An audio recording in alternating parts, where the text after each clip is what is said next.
শিখানো না যায়, এই তো সিদ্ধান্ত গীতা ভাগবতী গায়। যারা মহাপ্রভুকে একবার নয়নে দর্শন করেছে তার কোনো পাপ থাকতে পারে না। যে মহাপ্রভুকে একবার দর্শন করেছে মহাপাতকে হলেও তার কোনো পারের চিন্তা থাকে না।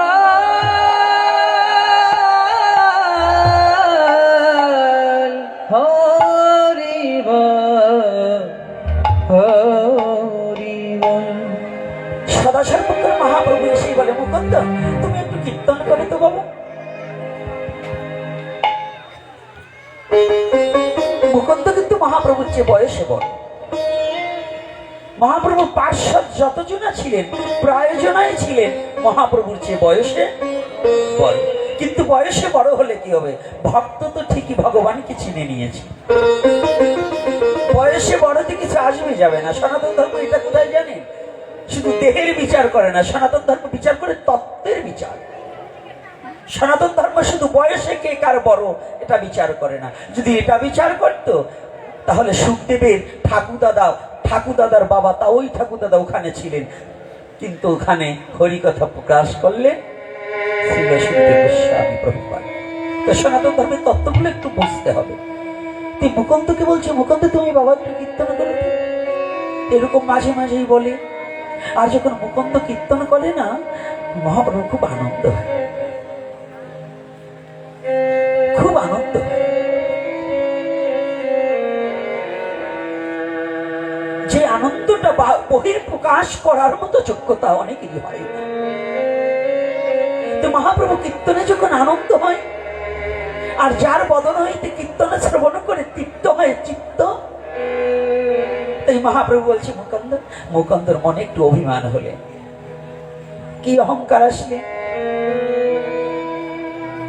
মুকুন্দর হৃদয় মাঝে একটা পোকায় বাসা বেঁধেছে, একটা কীটে বাসা বেঁধেছে। যে কীটটায় বাসা বেঁধে, যেমন যদি যত ভালো দামি কাঠ আনেন না কেন তার মধ্যে যদি উলি পোকা ঢুকে যায় ওই কাঠটার যেমন মর্যাদা হারিয়ে যায়, মানব জীবনে আমি যতই হরি কথা বলি না কেন আমার মধ্যে যদি পরকে ঠকানো আর যদি আত্মগরিমার ওই একটা পোকা যদি ভিতরে ঢুকে যায় তাহলে আমার জীবনের সমস্ত সাধন ভজন নষ্ট হয়ে যাবে। এক কলসি দুধের মধ্যে যেমন এক ফোঁটা গোচনাই যথেষ্ট, তদ্রূপ সারা জীবনের কোটি জন্মের ভজন একটু অহংকারেই শেষ। কষ্ট হচ্ছে না তোমার কথায়? এই আলোচনা এখান থেকে একটু করব? হ্যাঁ বাবারা কি বলে? আমি এবার মায়াবাদী কথাটা একটু কম জানি। আমার শুভঙ্কর বাবা বলছে, বাবা আপনি কথা তো বলেন কিন্তু সবাই শুধু আপনার উপর ক্ষেপে যায়, অনেকে নিতে পারে না। আরে ডাক্তারের কাছে গেলে ওই ইনজেকশনের সুই দেখলে তো রুগী এমনি যারা ভয়ে কাঁপে তারা তো তোর মারবেই। হরিবল হরিবল মারবে না? কিন্তু বেধি সারতে হলে ইনজেকশনের খোঁচা তো একটা সইতে হবে। যদি ইনজেকশনের খোঁচা না সহজ হয় তাহলে বেধি নির্মূল হবে না। কি বাবা, হবে নাকি? তদ্রূপ সমাজে মিষ্টি কথা বহুত পাঠকরা মিঠা কথা কইয়ে কইয়ে পাঠ করছে। আমি তো পাঠক না, আমি হলো ঘটক, কিছু ঘটাই দেব। আর পাঠকরা মিষ্টি কথা বলে পাঠ করবে, হরি কথা বলবে, কান্নাকাটি করবে, এইখানটা কান্নাকাটি করবে, ওই জায়গায় যাই আবার দল পাতাবে, অমুকরে নিমন্ত্রণ করলে আমি যাব না। আবার নিরামিষও খায়, গলায় বড় বড় মালাও আছে, আবার পাঠ করেও বেড়ায়, আবার বলে অমুকরে নিমন্ত্রণ করলে আমি যাব না। কি বাবা, আছে কিনা? এই প্যাস না ভাঙা পর্যন্ত গোপীনাথ যে কয়দিন মহাপ্রভু গোপীনাথের দেহে প্রাণ রাখবে সে কয়দিন এই ইনজেকশন দেওয়া বন্ধ করবো না। রাধে রাধে। এই যে আমাদের সমাজের বেধিগুলা, এই ফাঁক ফুকুরটা একটু বলতে বলতে যদি ভবিষ্যৎ প্রজন্ম যে ছেলেগুলো সাধু হচ্ছে এবং হবে, এরা যদি একটু, আমার জীবনে তো হলো না, কিন্তু আমার এই ছেলেগুলো যদি জীবনে একটু নিরভিমান হয়ে, নিরহংকারী হয়ে, অভিমান শূন্য হয়ে যদি জীবনে একবার গৌরাঙ্গ বলে ডাকতে পারে তাহলে তার জীবন ধন্য হয়ে যাবে। এত কথা বলছি। এত কথা আমার বলার কোনো প্রয়োজন না, শুধু এজন্যই বলছি।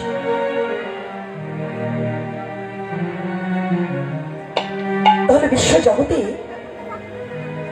আমাদের একটা অভিমান আছে, আমি খুব ভালো পারি, আমি খুব ভালো জানি, আমি খুব ভালো গায়ক কীর্তনিয়া, আমি খুব পাঠক, আমি খুব শিক্ষিত, আমার খুব সুনাম যশ খ্যাতি আছে।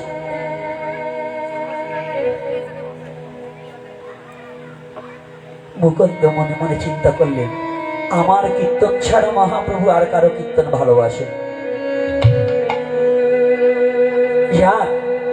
আমি একমাত্র খুব খ্যাতিনামা কীর্তনিয়া, যে আমার কীর্তনটাই মহাপ্রভু পছন্দ করে, আর কারো কীর্তন পছন্দ করে না।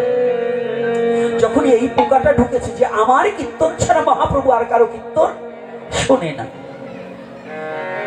মহাপ্রভু মনে মনে চিন্তা করলেন, মুকুন্দ, বৈষ্ণবে যদি করে ক্ষুদ্র অপরাধ, মহা মহা ভজন হইতে পড়িয়া যায় বাদ। সাধারণ পাবলিকের দোষ হয় না, কিন্তু সাদা কাপড়ে নোংরা লাগে। যেমন এখনই ফুলের মালা তো দিয়েছেন, ওই যে নীলকণ্ঠ ফুলের মালাটা দিয়েছেন না, আমার কাপড় একটা কিন্তু হরিবোল হয়ে গেছে। কথাটা বুঝেন? এর কারণ কি? দাগ লাগে, দেখা যায় কোনটায়? সাদা কাপড়। সাধুর দোষটা দেখা যায়, অসাধুর দোষটা কিন্তু দেখা যায় না। কি বাবা যায়?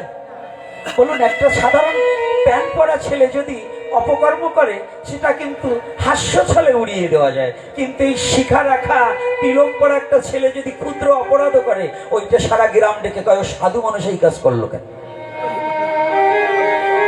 হয় কি না? সাধুদের উপর বেশি চাপ না, ওর বিচার হবে, সাধুর বিচার হবে, সাধুর বিচার করবে, কিন্তু অথচ নিজেদের চরিত্র পরিবর্তন করবে না। নিজেরা যে কত জানি। এজন্য নজরুল বললেন, আমরা সবাই পাপী, এ জগতে আমরা সবাই পাপী। হ্যাঁ, নিজের পাপের বাটখারা দিয়ে অন্যের পাপ মাপি। আমরা সবাই পাপী, কিন্তু আমরা পরের পাপটাকে দেখি, কিন্তু নিজের পাপটাকে দেখি না, দেখতে পাই না। নিজের পিছনে যেমন দেখা যায় না, তদ্রূপ ঘুরে দাঁড়ালে পিছনে কি তা দেখা যায়? তদ্রূপ এই কলিহত জীবের নিজের দোষটাকে দেখতে পাবে সেদিন, যেদিন সাধু সঙ্গ করিতে করিতে ঘুরে দাঁড়াবে। এই বহির্মুখী না হয়ে অন্তর্মুখী যেদিন হবে, সেদিন নিজের পাপ নিজেই বুঝতে পারবে।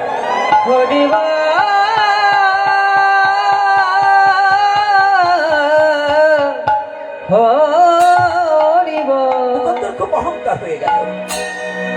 মহাপ্রভু অন্তরে জানতে পারলেন।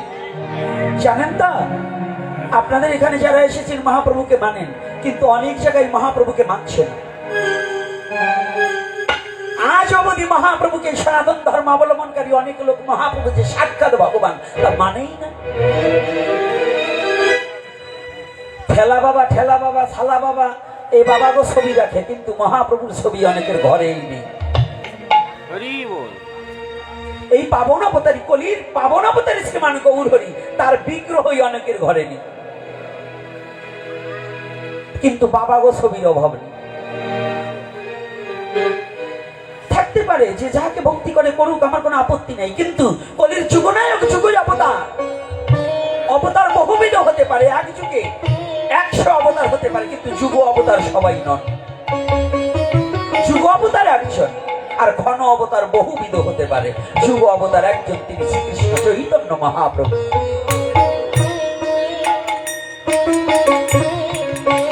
এই যুগ অবতার আর ঘন অবতার সম্বন্ধে যাদের বোধগম্য নেই, তাদের সাথে ভজনানন্দের কথা বলে পরিতৃপ্তি আসবে না কখন। সে বৈষ্ণবী বলেন, ব্রাহ্মণী বলেন, আর সাধারণ জনগণই বলেন, এই যুগনায়ক যুগই অবতার শ্রীমান গৌর হরি সমস্ত কিছু জানলে। আমার চোখ বুঝবে না, তাকিয়ে কথা শুনতে হবে, চোখ বন্ধ করে শুনবে না। এখন হরিকথা এখন যখন বলবো তখন চোখ বন্ধ করবে না। এইটা একটা ঘুম এসে গেলেই আপনি কথা থেকে বঞ্চিত হয়ে যাবেন। বাবা বসো। এইবার যখনই মহাপ্রভু জানতে পেরেছে, মহাপ্রভু চাই না। আজকে ঘরে বসে একটা কথা বলেছিলাম, আমার শুভঙ্কর বাবাকে, গৌরহরি দাসকে বলেছিলাম, বাবা আমরা শুধু সাধুরা বলি মহাপ্রভু অমককে ত্যাগ করেছে, অমক সম্প্রদায়কে ত্যাগ করেছে, তমক সম্প্রদায়কে ত্যাগ করেছে।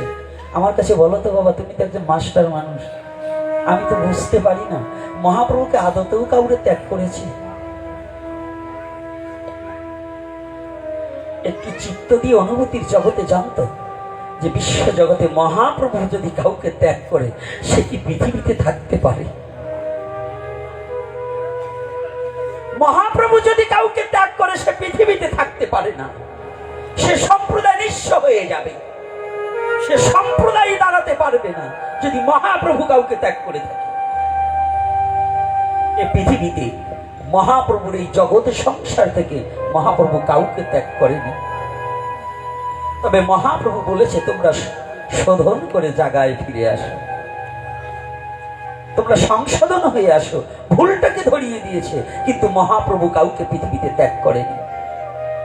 যদি মহাপ্রভু ত্যাগ করতেন সাত কাজীকে বুকে জড়িয়ে ধরতেন না। যিনি খোল ভেঙে দিলেন, হরিনামের খোল ভেঙে দিলেন, তাকেও ক্ষমা করে দিয়ে মহাপ্রভু বুকে জড়িয়ে ধরেছে। আমি বলছি না এটা চৈতন্য চরিতামৃতের সিদ্ধান্তবাদ নাকি, না মিথ্যা বলছি? তাহলে মহাপ্রভু কাউকে ত্যাগ করেন। আজকে আমার সেই পাবন অবতারী শ্রীমান গৌরহরি মনে মনে চিন্তা করলেন ভগবান সব সইতে পারে। এই পৃথিবীতে ভগবান সব যন্ত্রণা সয়ে নিতে পারেন, কিন্তু যদি তার কোনো ভক্তকে হারাতে হয়,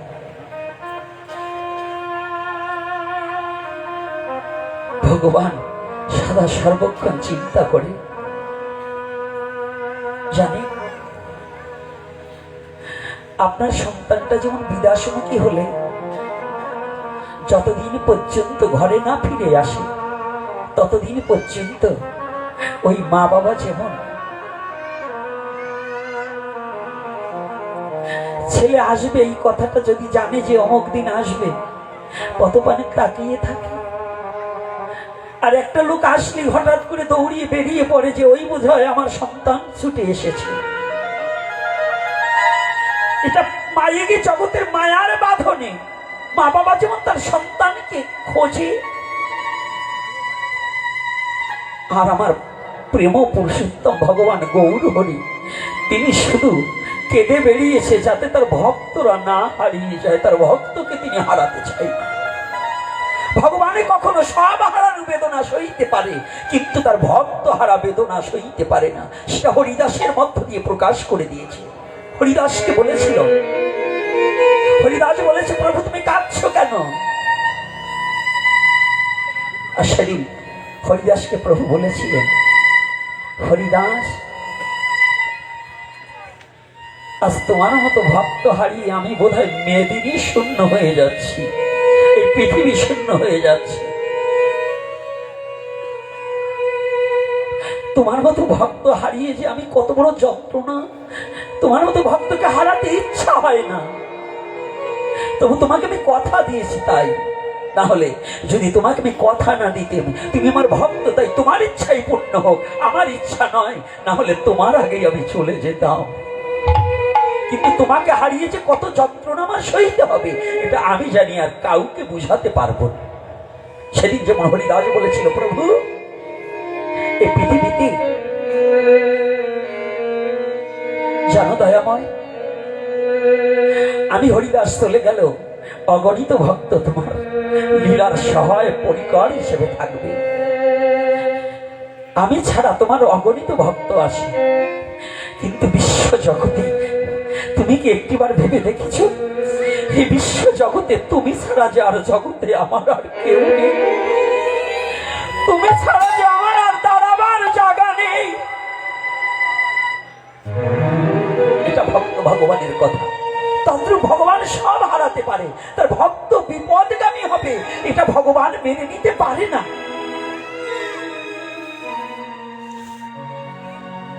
মহাপ্রভু মুকুন্দকে মানে সংশোধন করার জন্য, একটু যন্ত্রণা দেওয়ার জন্য মহাপ্রভু মনে মনে চিন্তা করলেন, আজকে যদি আমি কঠোরভাবে শাসন না করি এই মুকুন্দ হৃদয় মাঝে যে কীটটা বসেছে, এই কীটে একদিন মুকুন্দ ভজন শূন্য হয়ে যাবে, প্রেম শূন্য হয়ে যাবে, ও বিপদগামী হবে। ওকে যে আর সৎপথে রাখা যাবে না। তাহলে আমার কি করা প্রয়োজন? আমার শাসন করার প্রয়োজন। এজন্য বলছেন, নীতিশাস্ত্রে বললেন, চাণক্য পণ্ডিত বললেন যে পিতামাতা তার সন্তানকে সেবার সময় সোহাগ করবে, অধ্যয়নরত অবস্থা এবং কর্মস্থলে শাসন করে রাখতে হবে, যাতে সে অন্যায়কারী না হয়। আর গুরু তদ্রূপ শুধু ভালোবাসা প্রদান করলে হবে না, তার শিষ্যকে শাসন না করলে পরে সেই শিষ্য একদিন কোনোদিন সৎ মানুষ হতে পারবে না। তদ্রূপ ভগবানও কখনো কখনো ভক্তকে শাসন করবার নিমিত্তে, আমরা বুঝি না, এই যে রোগ ব্যাধি যন্ত্রণা, এগুলো হচ্ছে ভগবানের শাসন দণ্ড। আমি বিপদগামী যাতে না হই, ব্যাধিগ্রস্ত হলে ভগবানকে মনে পড়ে বেশি বেশি, এজন্য ব্যাধির প্রয়োজন আছে। এজন্য দেহে ব্যাধি না হলে আত্মশুদ্ধি হয়। আত্মাটাকে সুনির্মল করতে হলে দেহে ব্যাধির প্রয়োজন আছে, ব্যাধির প্রয়োজন আছে। মুকুন্দ দাস যে যখন দাঁড়িয়েছে অহংকারের মূর্তি নিয়ে, যে আমি আমার কীর্তন ছাড়া মহাপ্রভুর কীর্তন শুনি না, মহাপ্রভু ডাক দিয়ে বললেন, মুকুন্দ সরে যাও আমার সম্মুখ থেকে, তোমার মুখ আর আমি দর্শন করব না। দোষটা কি? আর কোনো দোষ ছিল কি? চৈতন্য ভাগবতে আর কোনো দোষের কথা উল্লেখিত করেছে? চৈতন্য চরিতামৃতে আর কিছু বলেছে? চৈতন্য মঙ্গল গ্রন্থে আর কিছু বলেছে? দোষ একটা, তার মনের মধ্যে জেগেছে। এটা তো প্রকাশেও কারো কাছে বলেনি, প্রকাশে কারো কাছে বলেনি, শুধু বললে মনে মনে, কিন্তু অন্তরের কথাটা অন্তর্যামী ভগবান গৌর হরি জেনে বলছে, সরে যাও, আমি তোমার মুখও দর্শন করবো না, সরে দাঁড়াও। যখনই বললেন সরে দাঁড়াও, আমি মুখও দর্শন করবো না,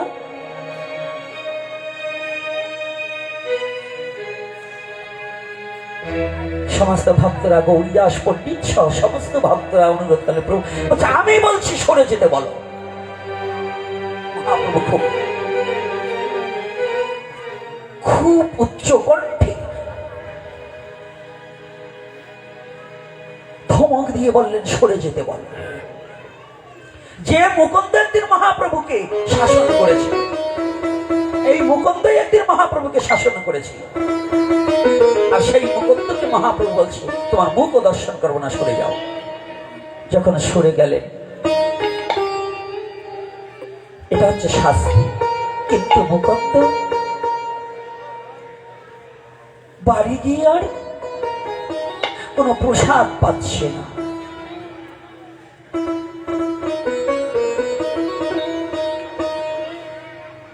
কোন প্রসাদ পাচ্ছে না, শুধু একটাই চিন্তা করছে, প্রভু তুমি না কত ভালোবেসে আমাকে বুকে জড়িয়ে ধরতে, তুমি না আমার বদনের কীর্তন শ্রবণ করতে, না জানি কোন অপরাধে আজ আমি তোমার চরণ থেকে বঞ্চিত হয়ে গেলাম। তবে যদি জানো, অনুরাগের সৃষ্টি হলেন জাত, যদি প্রভু জীবনে আমার বদন না দেখে, তাহলে যে বদন আমার দেখবে না, যদি আমি প্রভুর চরণ দর্শন না করতে পারি, যদি প্রভুর ওই বদন আমি দর্শন না করতে পারি, তাহলে আমার জীবনে বেঁচে থেকে লাভ কি? আমার আর প্রাণে বেঁচে থেকে লাভ নেই।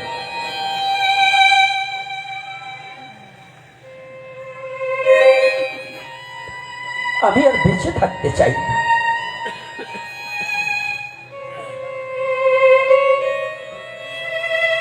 আমি চলে যাব।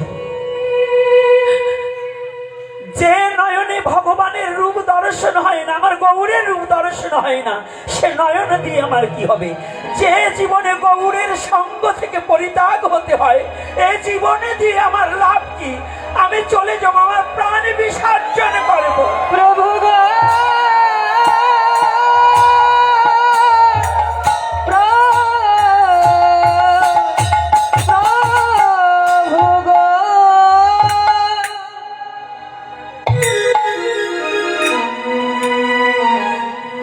আর কোনোদিন গৌরের চরণ পাবো না।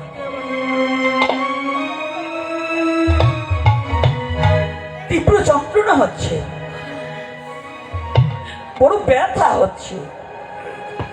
এই ব্যথাটা বড় কঠিন ব্যথা। পৃথিবীতে সব সয়ে নেওয়া যায়, কিন্তু সঙ্গহারা বেদনা সয়ে নেওয়া যায় না। এই বিশ্ব জগতে এই কথাটা সবাই অনুভূতির জগতে নিতে পারবে না।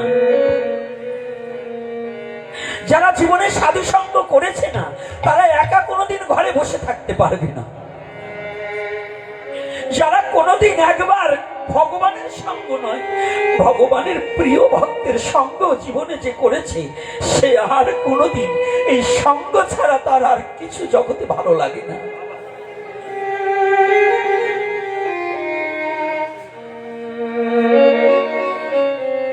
মুকুন্দ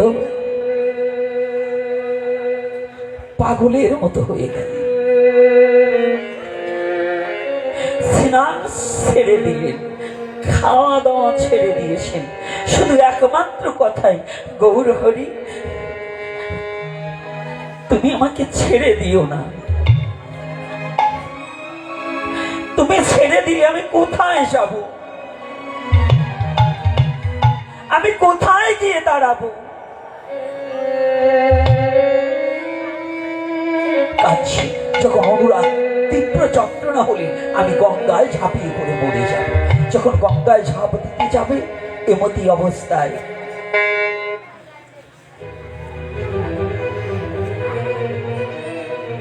সঞ্জয় বাসু ঘোষ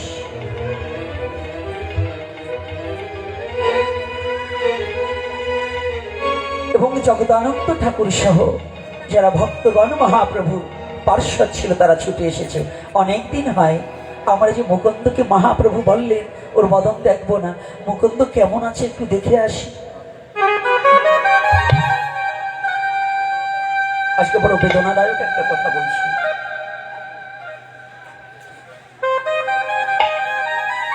একটা বেদনাদায়ক একটা কথা বলছি।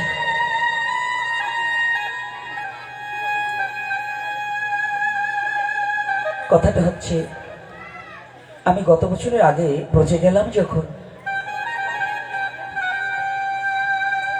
ব্রজে যাওয়ার পরে আমাদের একজন জেঠগুরু আছে, একটু সময় একটু সঙ্গ করলাম।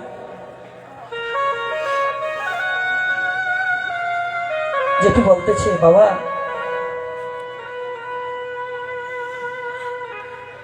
তোদের একটা যন্ত্রণা, তোদের গুরুদেব চলে গেছে।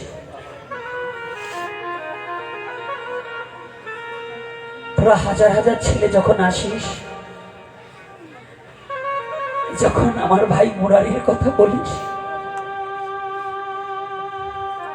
তোদের গুরুদেব হারিয়েছে। তোরা এ জন্মে না হয় কোনো জন্মে তোরা গুরুদেবকে আবার পাবি। কিন্তু জানিস, আমি হারিয়েছি আমার গুরু ভাই, আর এই জীবনে দেখলাম আর কোনোদিন পাবো কিনা জানি না।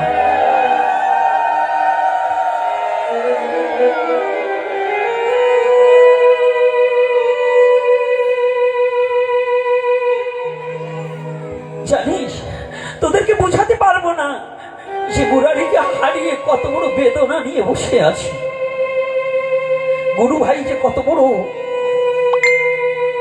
ভজনের সহায়কারী, এটা তোদের বোঝাতে পারবো না।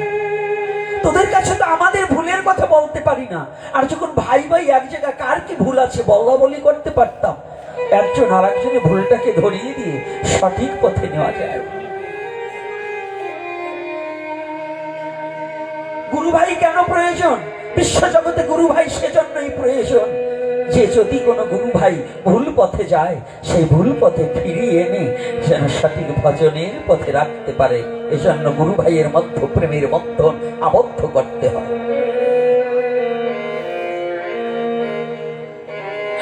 তাই আজ ছুটে এসেছে। এদিকে মুকুন্দ গঙ্গায় ছাপ মারবে, এমনই অবস্থায় পিছন থেকে ডাকছে, মুকুন্দ দা,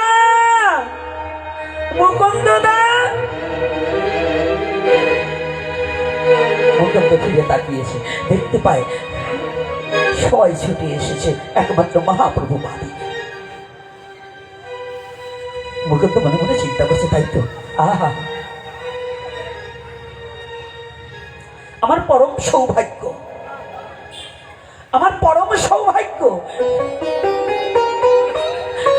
গৌর আমাকে দর্শন দেখ বা না দেও, গৌরের কৃপা পাই বা না পাই, কিন্তু আজ গৌরের পার্ষদগণ ভক্তগণ ছুটে এসেছে আমাকে চরণ তুলি দেওয়ার জন্য। এটাই আমার জীবনের সার্থকতা। মুকুন্দ দৌড়ে গিয়ে ভুলুণ্ঠিত হয়ে দণ্ডবোধ করছি, প্রণাম হই তোমাদের চরণে। মুকুন্দদা তুমি চলো। না না, প্রভু তো আমার বদন দর্শন করবে না। আমি এখন কি করবো জানো? তোমাদের সাক্ষাতে আমি গঙ্গায় ঝাঁপিয়ে পড়ে আমার প্রাণ বিসর্জন করব। এক ভক্ত গিয়ে মুখে হাত দিয়ে চেপে ধরলেন, না না মুকুন্দদা, তুমি হয়তো জানো না, তুমি এখানে বসে গৌরাঙ্গ বলে কাঁদছো না, আমার প্রভু তোমাকে দূরে দিয়ে শান্তিতে নেই। প্রভু তোমাকে যেদিন হইতে সরিয়ে দিয়েছে, সেদিন হতে আমার প্রভু দুটি নয়নের জলে বক্ষ প্লাবিত করছে।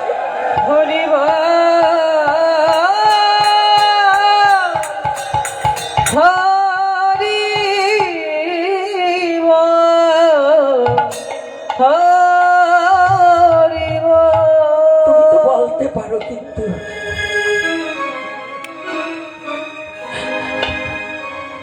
তুমি বলতে পারো, কিন্তু প্রভু যে বলতে পারছি না।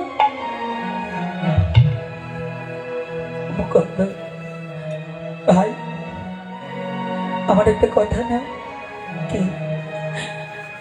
গৌরের চরণ তো আর কোনোদিন পাবো না, পাবো না। গৌরের সঙ্গ জীবনে আর আমার পাইবা না পাই, হইবা না হইবা না।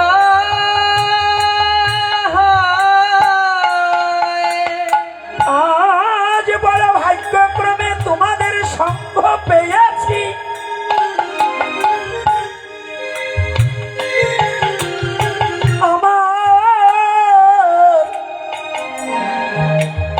আমার একটা কথা নেবে ভাই,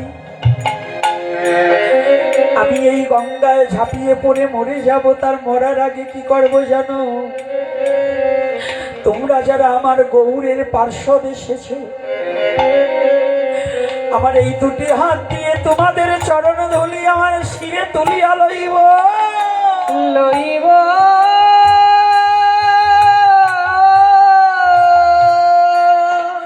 আমাকে একটিবার কৃপা করো।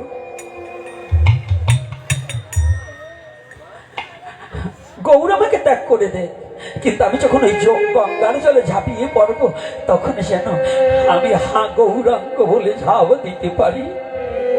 আমি যেন ওই গঙ্গার জলে হা গৌরাঙ্গ বলে যেন ঝাঁপিয়ে পড়তে পারি।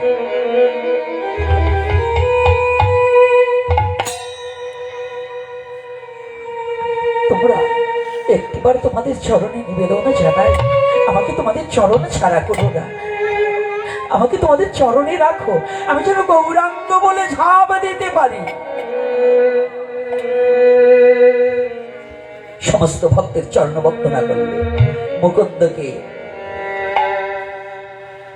পরামর্শ দিলেন ভক্তরা। আচ্ছা আচ্ছা, শোনো মুকুন্দদা, মহাপ্রভু বলেছে তোমার বদন দেখবে না, তুমি মরবে কেন? তুমি যে প্রভুর বদন দেখবে না, এই কথা তো প্রভু বলেনি। রাধে রাধে, তোমার বদন প্রভু দেখবে না, তুমি যে প্রভুর বদন দেখবে না, এটা তো বলে। চলো, তুমি দূর হতে প্রভুর বদন দেখবে। কথাটা দেখেছেন চতুরতা কতটা? যেই জন ভজে কৃষ্ণ সে বড় রাধে রাধে। কথাটা কত চমৎকার! কি বলছে যে তোমাকে মহাপ্রভু দেখবে না বলেছে, কিন্তু তুমি যে মহাপ্রভুকে দেখবে না, এটা তো প্রভু বলেন।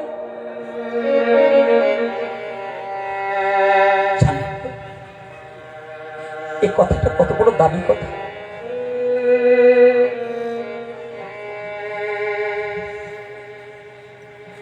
আমি তোমার হলাম, এই কথাটা বড় সহজ, কিন্তু তুমি আমার হও, এটা বড় কঠিন।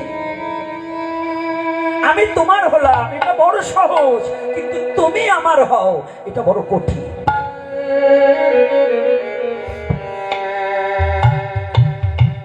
তো প্রভু তোমাকে দেখবে না, কিন্তু তোমাকে প্রভুকে দেখতে তো নিষেধ করি। চলো আজকে আমরা যখন নৃত্য করব, হরিনাম করব, তুমি অদূর হইতে প্রভুকে দর্শন করিবে। আর প্রভু যখন হাঁটিয়া যাইবে, দূর হতে প্রভুর চরণ ধুলি তোমার অঙ্গে লাগাবে।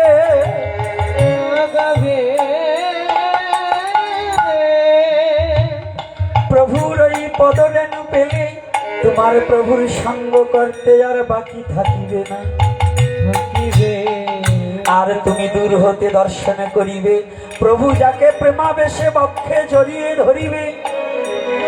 তুমিও পিছন হইতে তাকে বক্ষে জড়িয়ে ধরিবে। কেন? প্রভুর অঙ্গটা যে তার অঙ্গে লেগেছে, ওই প্রভুর অঙ্গের গন্ধ তার অঙ্গে লেগে যাবে। তুমি তাকে জড়িয়ে ধরে প্রভুর এই তোমার নাসিকা রক্ত দিয়ে প্রভুর অঙ্গের গন্ধ তোমার হৃদয় মাঝে প্রবেশ করাবে। রাধে হরিবল হরিবল। এত সহজ না, কথা যত বলা সহজ, কথাগুলো কিন্তু বড় কঠিনতম কঠিন।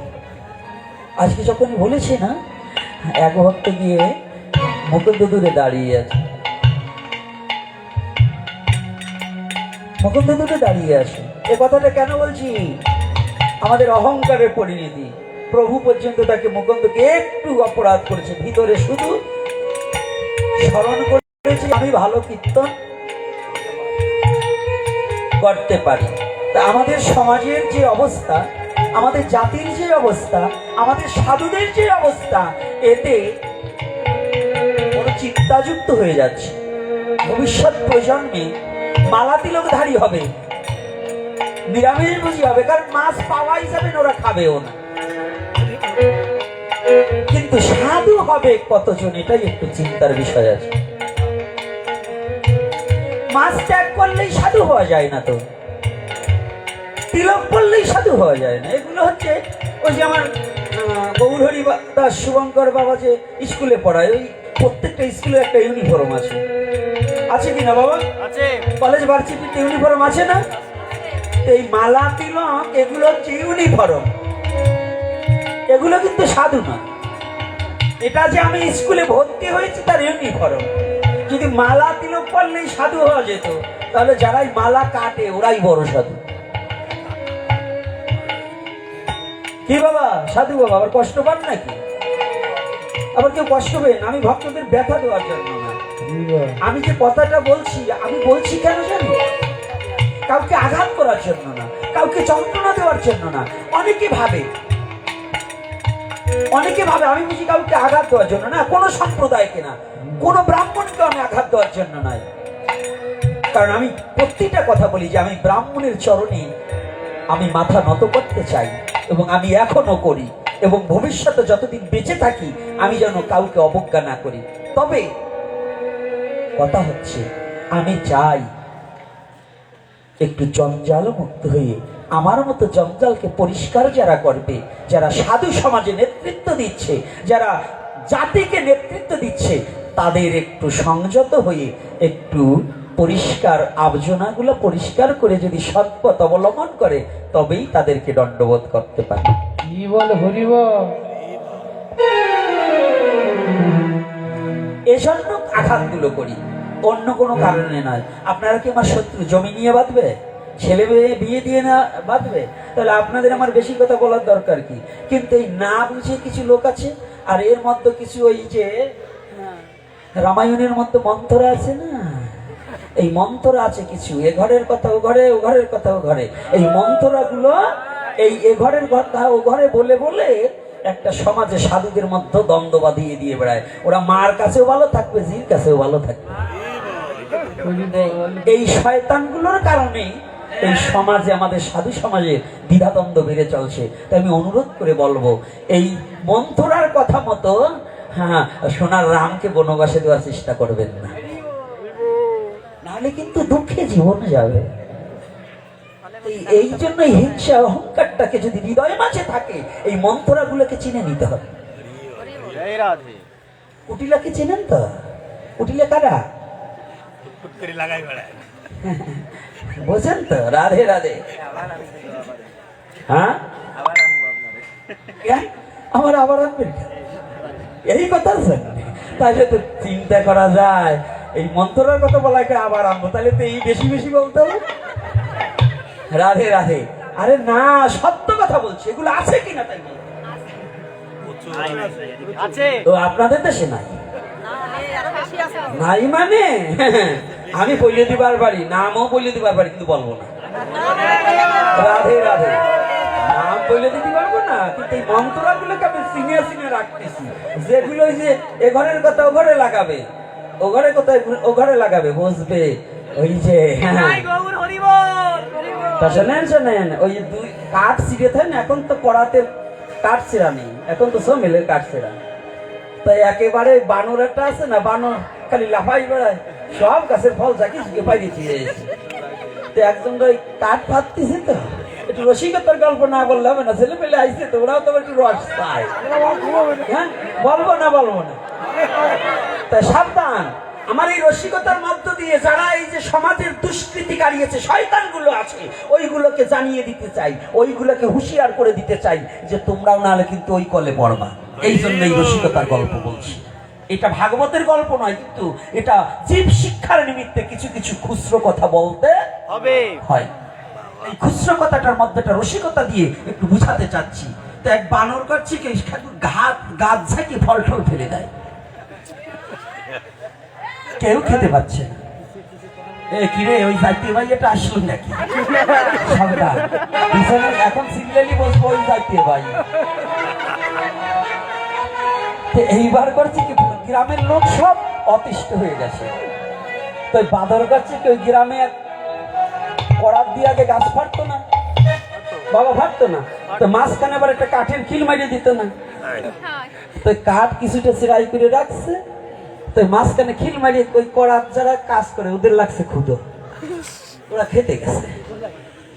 তো খেতে গেলে পরে এইবার ওই যে বাদর, ওর তো স্বভাব খালি গাছ ঝাঁকাঝাঁকি, ও গাছে এক ঝাঁকি দেবে, ও গাছে এক ঝাঁকি দেবে। তো কায়দা করে করছে কি, আসে যখন ওই কাঠ সিলাই করা কাঠের মধ্যে দিয়ে বইছে, কায়দা মতো লেজ আর কি হয়েছে ওই সিলাই করার মধ্যে দিয়ে ঢুকি ঢুকছে। আর একটা কিন্তু বললাম লেজ, কারণ ওই বাসা আমি দেবো না, একটু কায়দা করে বললাম।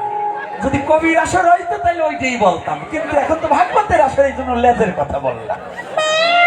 বুঝে নেবেন, বোঝেন না আপনারা তা না, কিন্তু বুঝে নিতে হবে।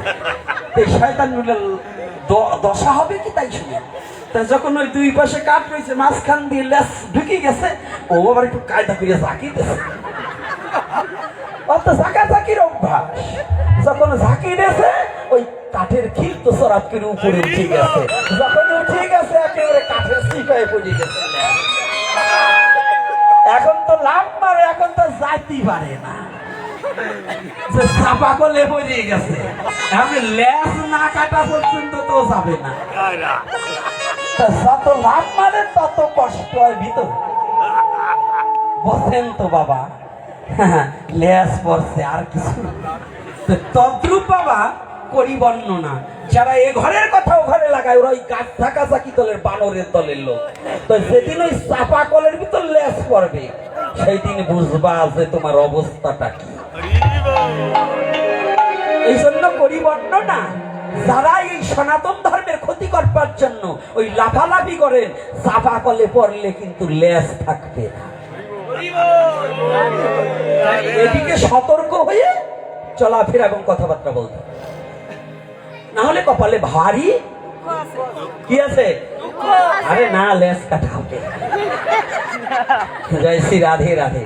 একটু আনন্দ না দিলে হয় না। বুঝা গেছে তো? রাধে রাধে। তাহলে কি আমরা এ ঘরের কথা করে লাগাবো? আমরা ভাবি আমি খুব কৃষ্ণ কথা জানি, যে বলে আমি বড় কৃষ্ণ কথা জানি, প্রভু কহে তাহে আমি পশুবদ্ধ করি। যে বলে আমি ভালো কৃষ্ণ কথা জানি, যে বলবে আমি ভালো জানি। প্রভু কহে তাহে আমি পশু মধ্য গণ। কৃষ্ণ কথা বড় মধুর কথা, অনন্ত অনন্ত সাগরের জলরাশি যদি কালি হয়, অনন্ত ব্রহ্মাণ্ডের বৃক্ষ তরুলতা যদি লেখনি কলম হয়, তথাপি ওই কৃষ্ণ কথা শেষ করার কথা নয়, লেখা শেষ করতে পারবে না। অনন্ত কৃষ্ণর নাম, অনন্ত মহিমা, নারদ আদি ব্যাসদেব দিতে না রে সীমা। পারবে?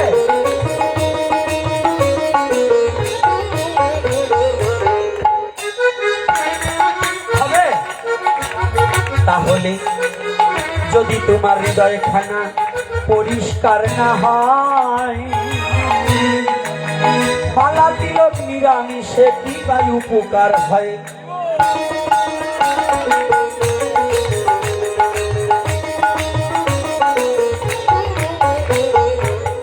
লীলাটাকে বিশ্রাম রেখে একটু বাস্তব জীবনের কথা বলি, না হইলে যাবে না আমাদের মনেরও কালে।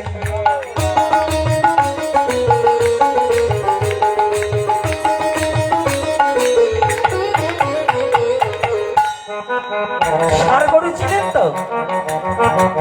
ষাঁড়ও কিন্তু নিরামিষ খায় বিশ্ব চরাচরে, তাদের কিন্তু দুটো শিং আছে মাথার পরে, আছে না? সাধু হয়ে যদি কারো হিংসা নিন্দা থাকে, সাধু নয় সে ষাঁড় গরু জানিবে সত্তরে।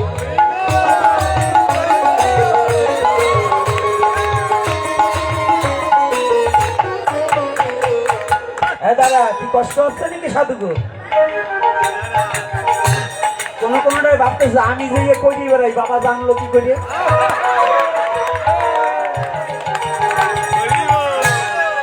কি তাই না? কিন্তু আমি আপনার জন্য বলছি না, আমি গোটা সমাজের জন্য বলছি। আমাকে আমি বলছি, আপনাদেরকে কি বলবো? আমার মতো পশুকে আমি বলছি।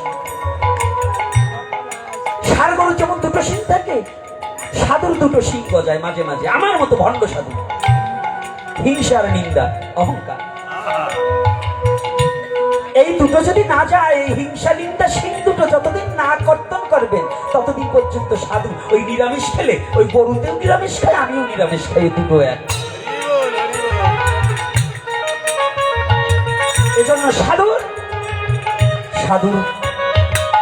বেশভূষাতে হয় না, সাধু ব্যবহারে হয়।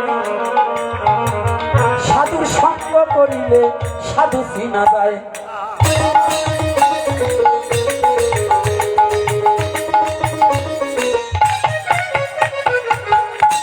নাকি?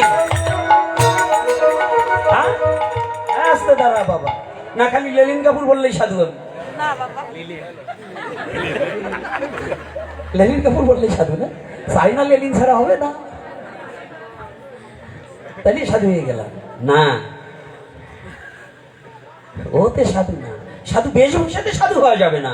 সাধু তার অন্তরস্থল, যদি অন্তরটা খোলা না থাকে, অন্তর যদি পরিষ্কার না থাকে, সে কোনোদিন সাধু হতে পারবে না।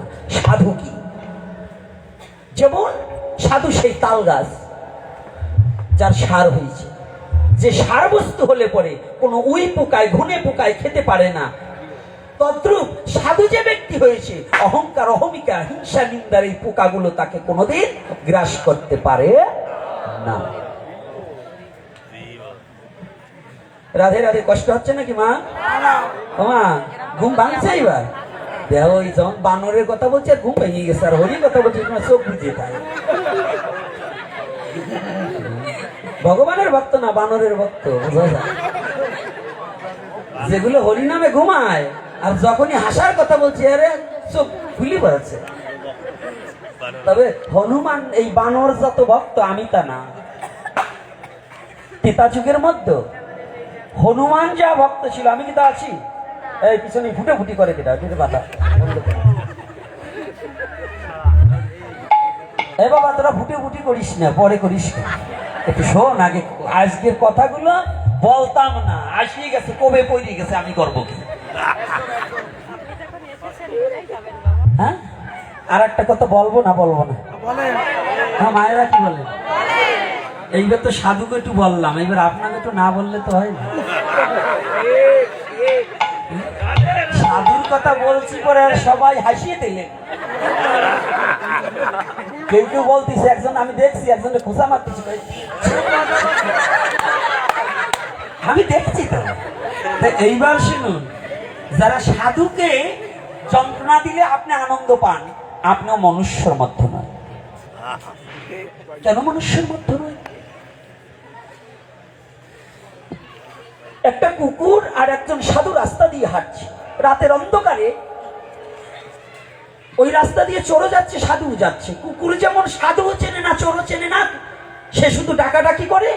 যারা বিশ্ব জগতে সাধু দেখলে শুধু নিন্দা করে, সাধুর দোষ দর্শন করে, ওরা কোনো মানুষ নয়, ওরা আগের জন্মে কুকুর ছিল, এখনো সেই স্বভাব পরিবর্তন করতে পারে, সেই স্বভাব পরিবর্তন করতে পারেনি। ও কোনটা সাধু, কোনটা ভক্ত, কোনটা অভক্ত, এই যে বোধগম্য এখন ওর হয়নি। কারণ আমাদের মধ্যে একটা দোষ আছে, রাগ করবেন না, আমি বলে যাবই, আজকে না বললেও শুনবো না। হ্যাঁ, কায়দা যখন পাইছি এমনি তো শুনবার যাবেন, আর এমনি নিমন্ত্রণ করলেও আমার কাছে যাবেন না, আমি জানি। আর এই আজকে যারা আসছেন না, এরপরে যদি গোপীনাথের নাম শোনেন, কবেন ওই হনুমানের পোড়ামুখী একটা মুখী দেখতে যাব না, আমি জানি। তবে না আসলে অসুবিধা নাই, না আসলে অসুবিধা নাই। ওই আপনার হাঁটাহাঁটি করবেন যেন ওই চরণ ধুলি একটু শিরে ধারণ করতে পারি। হরিবল হরিবল। তাই আমাদের মধ্যে একটা সংশয় আছে। আমাদের প্রসাদ ভুজিরা যখন প্রসাদ যারা পায়, আমি অনেক জায়গায় দেখি প্রসাদ ভুজিদেরও একটু দোষ আছে, আপনাদেরও একটু দোষ আছে, দুটোই আলোচনা সমালোচনা করছি। আমাদের প্রসাদ ভুজিদের একটু দোষ আছে কি জানেন?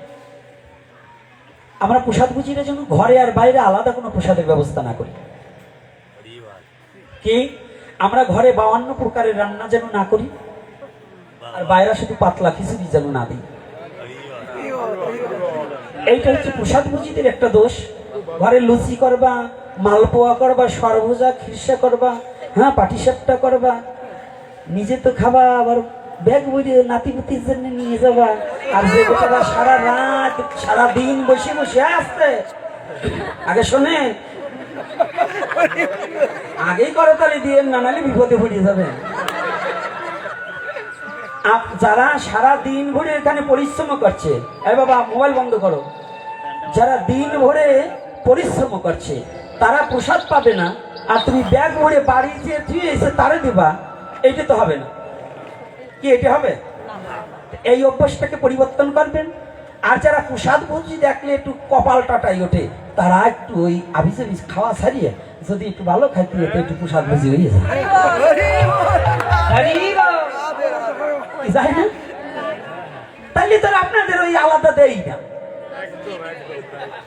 এই কিছু লোক আছে প্রসাদ ভুজি দেখলেই কয়, প্রসাদ তো প্রসাদই, আমাকে কাছে বসে খাইতে দোষ কি? বলে নাকি বাবা? আপনার কাছে বলবো না, আপনার না হইলে খাওয়া বলবেন। আমি আমার ওই মা কাছে বলে, মা এরকম বলে, ওই যে 2-1 হাত করছে সাধুরা, আবার হ্যাঁ না বলেন কে? আমি পাবলিকের, আপনাকে না। কি মা, আমি আপনাকে না? কায়দা আছে, কায়দা আছে। এইবার দেখুন কায়দা আছে কি, ওই আপনারা যে বলেন প্রসাদ তো প্রসাদ, সাধুর আবার আলাদা আলাদা বসবে কেন? এরকম দল আছে না? এটাও আপনার এক ধরনের ব্যাধি, এটা অসুস্থতা, আপনার রোগ হয়েছে। কারণ কি জানেন? আমাদের সমাজে, আমাদের ধর্মে কয়েকটা দোষ আছে। একটা দর্শন দোষ, একটা ভক্ষণ দোষ, একটা পর্ষণ দোষ, একটা শ্রবণ দোষ, একটা ঘ্রাণ দোষ। এই 5 প্রকারের দোষটাকে একটু এড়িয়ে চলতে হবে। কারণ কি জানেন? একজন খুন করেছে, একজন, আপনি দূরে দাঁড়িয়ে দেখেছেন।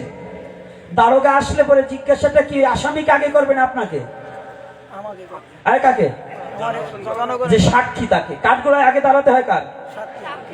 তাই সাক্ষীটা দেওয়া হয়। এটা হলো দর্শন দোষ। যে আমি যদি না দেখতাম তাহলে তোমার সাক্ষী হতে হতো না। কি বাবা? আচ্ছা, কারেন্ট যেমন পর্ষণ দোষ, কারেন্টের পাশ দিয়ে ঘুরবেন আপনাকে শর্ট করবে না, কিন্তু ছুবেন খাতির করবে, তাহলে এটা কি? পর্ষণ দোষ। আচ্ছা, আপনি পচা পান্তা খাবেন, আপনার কি গ্যাস হবে না? যদি না খেতেন তাহলে এটা ভক্ষণ দোষ। আচ্ছা, একজনের একটা গরু মারা গেছে, ওই ভাগাড়ে ফেলে দিয়েছে, ওই পাশ দিয়ে রাস্তা আছে, এখন এই গ্রামের মাতবারও যাচ্ছে, অন্য লোকও যাচ্ছে, গ্রাম কি যার গরু মরছে তার নাকেই যাবে না সবার নাকে যাবে? হ্যাঁ, তাহলে এটা হচ্ছে গ্রাম দোষ। অর্থাৎ মরার কাছে যে যাবে তার নাকেই গন্ধ লাগবে। তো তদ্রূপ এই দর্শন দোষ, ভক্ষণ দোষ, শ্রবণ দোষ। একটা কথা আপনি শুনছেন, একজন বলছে, আপনি দাঁড়িয়ে দাঁড়িয়ে শুনছেন, পরের দিন যদি সালিশ হয়, ওই গ্রামে যদি সবাইকে ডাক হয়, বলবে অমুক দাঁড়িয়ে শুনছিল, তাকে ডাকুন।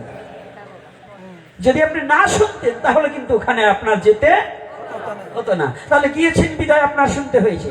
তো এজন্য যারা প্রসাদ বুঝি হয়েছে, আপনি অভক্ত ভক্ষণ করছেন, আপনার বুঝতে হবে অন্তত আমার চেয়ে সে কিছুটা ত্যাগ করেছে, তার লালসাটাকে একটু ত্যাগ করেছে, তাহলে সে আর আমি এক হতে পারি না।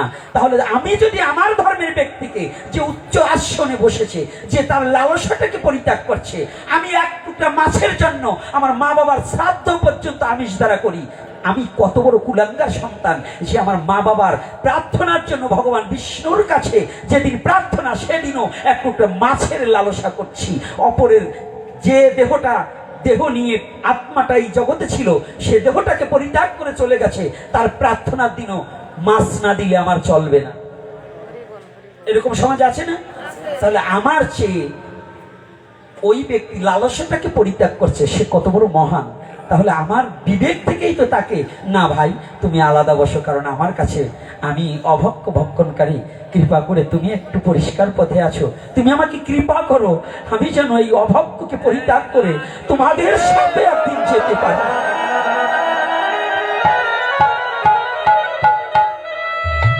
আমাকে কৃপা করো, আমাকে তোমাদের সাথে নিয়ে চলো। না হয়তো ওই শুদ্ধ বৈষ্ণব যখন সেবা করবে, গিয়ে একটু প্রসাদ সেবার পরে হাতটা পেতে ওই বৈষ্ণবের উচ্ছিষ্ট তাহে মরে মনোনিষ্ঠ। যদি বৈষ্ণবের উচ্ছিষ্ট, যদি ভক্তি ভরে প্রেম ভরে যদি কেউ কোনোদিন সেবা করতে পারে, কোটি জন্মের পাপ মুক্ত হয়ে গোবিন্দ প্রাপ্তি হবেই হবে। হরিবল হরিবল। ভক্তি চন্দ্রিকা নর্তঙ্গা ঠাকুর মহাশয় প্রসাদের বর্ণনায় বলেছে না, বৈষ্ণবের উচ্ছিষ্ট তাহে মনে মনোনিষ্ঠ, কথাটা স্পষ্ট ভাবে ভক্তি চন্দ্রিকায় আছে না? তাহলে যদি এ কথা থাকে, আপনারা সাধুদের হিংসা করেন, একটা ছোট ছেলে কত কষ্ট করে লালসাটাকে বর্জন করে, ছোট ছোট ছেলেরা, ছোট ছোট মেয়েরা আজকে আরে প্রসাদ বুঝি নাই হোক নিরামিষ ভূষিত হয়েছে।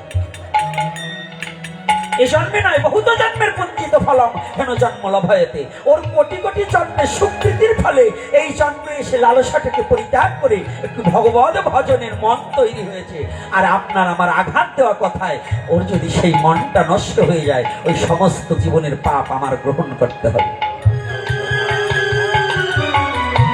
কথাটা কি বুঝতে পারছি? তাহলে যেখানে যার ভজনের স্তর আছে, উচিত তাকে সেইখানেই বসানো। এজন্য সাধারণ পাবলিক একজন সাধুকে নিন্দা করা এটা বৈধতা নয়। কি কষ্ট পাচ্ছেন আমার কথাগুলোতে মা? কি বাবা, আমি কি কোনো অন্যায় কথা বলছি না? এগুলো আমাদের প্রয়োজন নেই। ভাগবত কাহাকে বলছে, যে কথা শ্রবণ করিলে ভিতরের জড়তা কেটে গিয়ে শুদ্ধ প্রেম ভক্তি উদয় হবে, তাহাকেই ভাগবত কথা বলে। ভাগবতী 18,000 শ্লোকের মধ্যে সীমাবদ্ধ নয়। আত্মাবতী সেই লীলা করে গোড়ারায়, কোন ভাগ্যবান তাহা দেখিবারে পায়। ভগবানের লীলা পূর্বে ছিল, এখন হচ্ছে, ভবিষ্যতে হবে। যদি নাই হতো, মহাজনরা এখনো গ্রন্থ লেখছে। কোথা থেকে লেখছে? আমাদের মহাজনরা এই গ্রন্থগুলো লিপিবদ্ধ করছেন, এগুলো কোথা থেকে করছেন? এখনো করছে না। যদি আদ্যবতী সেই লীলা তারা দর্শন না করে তাহলে কি করে লাগছে? বিনোদ বাবা লিখেছে, আমাদের এই যে আমাদের পরমারাধ্য গুরুদেব মুরারি মোহন দাস বাবার ওখান থেকে প্রকাশিত হয়েছে না গ্রন্থ?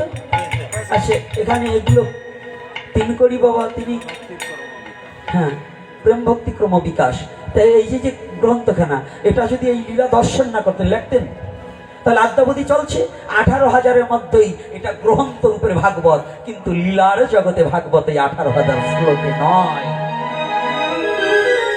এসব না আগে জানবো পরে মানবো, না জানা থাকলে মানবো কি করে? তাই দেখুন, যে হনুমানের কথা বলছি, বানরের কথা বলছি, কয়টা বাজে? আমার ফোনটা কই? 11টা।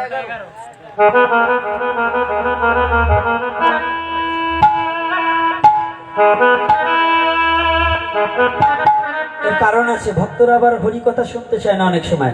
একটু বেশি রাত হয়ে গেলে বলবেন আর পাঠে যাবো না, কেন বাবা ধরে আর সারে না। কিন্তু যাত্রা হলে সারা রাত বসে থাকবে, তাই না? কিন্তু হরিকথায় ঘন্টা মাপি, এই হরিকথা কোনো ঘন্টা মেপে হরিকথা হয়? হ্যাঁ, হরিকথার কোনো ঘন্টা আছে? তা আমাদের সাধু সমাজও ডিজিটাল হয়ে গেছে, এখন ওই হরি দেখি আরই করি, কি করব, উপায় নেই। 10 জন যেভাবে চলছে আমারও সেইভাবে। আগে 3.5 ঘন্টা 4 ঘন্টা আলোচনা করতাম, আর এখন 1 ঘন্টা আলোচনা করেও কোথাও কোথাও বিশ্রাম রাখি। এর উপায় নেই, কারণ এখন ডিজিটাল বাংলাদেশ, সব সাধুরা ডিজিটাল, আমিও ডিজিটাল। উপায় নাই, না হলে পরের দিন তো আমার কাছে আসবে না। এই জন্য আমাকে তো বিকাতে হবে, এই জন্য আমাকে বিকাবার জন্য আমি এই কর্মটাই করি। এখন ওই দেশাচার চলছি, দেশকাল পাত্র বিবেচনা করেই চলছি, না হলে হরিকথায় কোনো ঘন্টা মেপে হরিকথা বলা যায় না। চলছি, রাধে চালাচ্ছি তাই চলছি। তা আজকে একটু ছোট্ট একটু আস্বাদন করি। যখনই মুকুন্দ দাস দূরে দাঁড়িয়ে আছে, হরি নামের কীর্তনের দিকে ভিতরে চলেছে,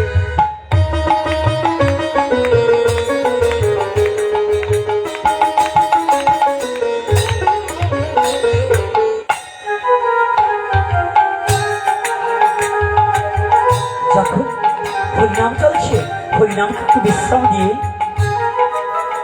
যখনই মহাপ্রভু একটু বসেছে, এক ভক্ত দিয়ে বলছে মহাপ্রভুর কাছে, মহাপ্রভুর কাছে কি বলছে, প্রভু প্রভু একটা কথা বলবো? কি বলো বাবা? আচ্ছা, মুকুন্দের বদন তুমি কতদিন দর্শন করবে না? কথাটা, প্রশ্নটা বুঝেছেন? দূরে দাঁড়িয়েছে মুকুন্দ, প্রভু কি দেখে নাই তা না,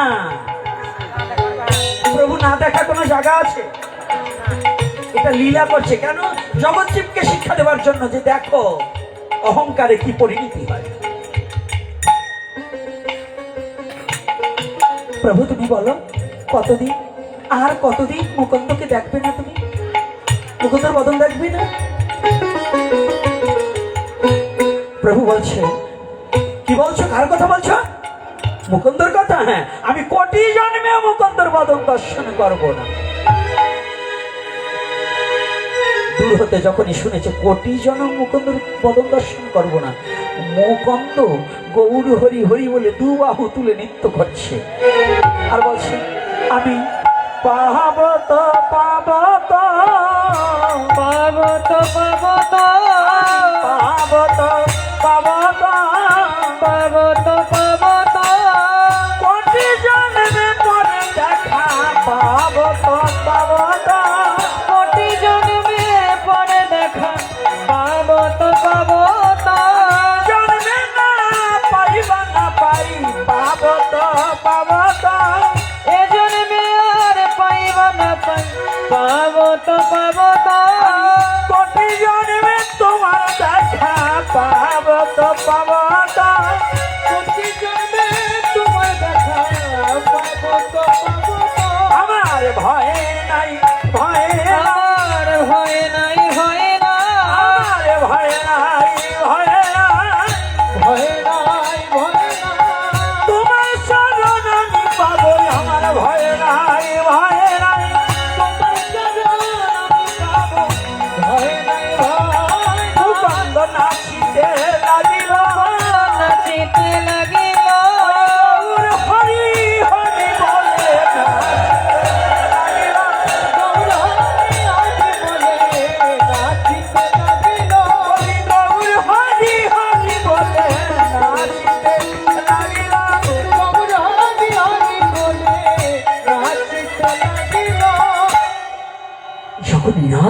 মুকুন্দ না, ভাইরা এমন হরি নামের ধ্বনি করে গৌর হরি হরি বল বলে নাচছে, কে গো, কে নাচছে গো, কে নাচছে? রোল পড়ে গেল, এমন চিৎকার করে সিংহধ্বনি করে গৌর হরি হরি বল বলে দুবাহু তুলে নাচছে, কে গো? মুকুন্দ নাচছে। এইবার মুকুন্দ বাইরে বাড়িতে বসে নাচছে, মহাপ্রভু ভিতর বাড়িতে মুকুন্দ নাচছে আর দুবাহু তুলেছে, মানে কম্পিত হয়ে আনন্দে আর ধরছে না। আমি এই জন্মে না পাই কোনো দুঃখ নেই, কিন্তু 1 কোটি জন্ম পরে তো আমি তোমাকে পাবো। তুমি আমাকে ছেড়ে দিলেও আমি তোমাকে ছাড়বো না। আমি কোটি জন্মে পরে হলেও আমি তোমাকে পাবো। ভক্ত যখন এই আশা রেখেছে, মহাপ্রভু উন্মাদ হয়ে গেছে। কি ভক্ত যদি ভগবানকে ডাকে, ভক্তের ডাকে ভগবানের কোলক ছেড়ে ভুলোকে আসতে বাধ্য। আর এতটুকু যাকে কি ভগবান না আসে থাকতে পারে? তখনই ভিতরে অনুরাগের অনুতাপ জেগেছে যে আমি কোটি জন্মের পরে হলে তোমাকে পাবো, আমার আর কোনো ভয় নাই, ভয় নাই, ভয় নাই, ভয় নাই, ভয় নাই, ভয় নাই, ভয় নাই, ভয় নাই, আমি তোমায় পাবো, তোমায় পাবো, ভয় নাই, ভয় নাই, আমি তোমায় পাবো, তোমায় পাবো, ভয় নাই, ভয় নাই, তোমায় পাবো, তোমায় পাবো, ভয় নাই, ভয় নাই। যখন ভয় নাই, ভয় নাই বলে চিৎকার করে নাচছে, মহাপ্রভু সমস্ত ভক্তদেরকে দুহাত দিয়ে ছিটকানি দিয়ে দূরে সরিয়ে দিয়ে দৌড়িয়ে এসে মুকুন্দকে জড়িয়ে ধরেছে, মুকুন্দকে জড়িয়ে ধরেছে। যখন মুকুন্দকে জড়িয়ে ধরেছে না, সবার কথা নিষ্ফল হতে পারে, প্রভুর বাক্য কি নিষ্ফল হওয়ার কথা? একটু আগে বললেন 1 ঘন্টা হয় নাই, প্রভু বললেন আমি কোটি জন্মে মুকুন্দর বদন দর্শন, আর এখনই মহাপ্রভুজি মুকুন্দকে জড়িয়ে ধরেছে। এখন কিছু আমাদের মতো আনাটা ভক্ত আছে, হ্যাঁ, কোনগুলো বলেন তো? ভালো কাজ নষ্ট করার জন্য এরকম আছে না? ভালো একটা কাজ ঘটাবেন গ্রামে, এই ভাগবত পাঠেও দেখবেন কতজন এই মন্দির নিয়েও কতজন দলাদলি পাকায়। আমি সভাপতি হইলাম না কেন? আমার কি টাকা কম আছে নাকি? হ্যাঁ, তো ক্লিক লাগাবো কি? এই যে ক্লিক লাগাই না কিছু বদমাশগুলো সনাতন ধর্মের মধ্যে আছে, হ্যাঁ, এই বদমাশগুলোকে আমি জানিয়ে দিতে চাই যে যতই ক্লিক লাগাও, অনেকে বলে আমি যাব না, আমার সভাপতির পদটাও নাই, আমি ওই মন্দিরে যাব না। আরে বুকাচন্ডী, তুমি যদি না যাও তাতে ভগবানের কিচ্ছু হবে না। তুমি না গেলে আর ভগবানের কৃপা থেকে, ভক্তের কৃপা থেকে তুমি বঞ্চিত হয়ে গেলে, তাতে ভগবানের কি হলো? তাহলে যখনই এই করছি না, মহাপ্রভু সে জড়িয়ে যাচ্ছে, একজন গিয়ে বলছে প্রভু এ কেমন কথা, কি আপনি মিথ্যা কথা বলেন কেন? বলছি কেন আমি মিথ্যা বলিনি তো? বলছি কেন? আপনি একটু আগে বললেন যে গোবিন্দকে কোটি জন্মে দেখবে না, আর এখন এই মুকুন্দকে জড়িয়ে ধরলে, মুকুন্দকে কোটি জন্মে যাকে দেখবে না তাকে জড়িয়ে ধরলেন। আমার প্রেমের অবতার গৌর হরি চুপ করে অপলক নয়নে এই ভক্তের দিকে তাকিয়ে আছে। তাকিয়ে থেকে বলছি, কি বললে তুমি? আমি মিথ্যা কথা বলেছি? তুমি আমাকে বললে আমি মিথ্যা কথা বলেছি? শুনে যাও ভক্ত, যে যাকে আমি ত্যাগ করেছিলাম, বলেছি তোর মুখ দেখবো না, আমি তাকে বলছি কোটি জন্ম পরে তার মুখ দেখবো। তবু তার কত বড় ভালোবাসা, কত বড় প্রেম, যে কোটি জন্ম পরে হলেও আমি তোমাকে পাবো। তবু যে এই বিশ্বাস হারায় না, যে এই বিশ্বাস নিয়ে, এই ভরসা নিয়ে যে পৃথিবীতে নাম করতে পারে, তুমি বলো তার কোটি জন্ম কি হয়ে যায় না? গন্ডি কেটে দিলেন। মুকুন্দ এদিক থেকে গড় দিয়ে ওপাশে যাওয়ার সাথে সাথেই বললেন তোর কোটি জন্ম হয়ে গেছে, এইবার আমার বুকে আয়। কোটি জন্ম হয়ে গেছে, বলো তার কোটি জন্ম কি হয়ে যায় না? বলে হ্যাঁ।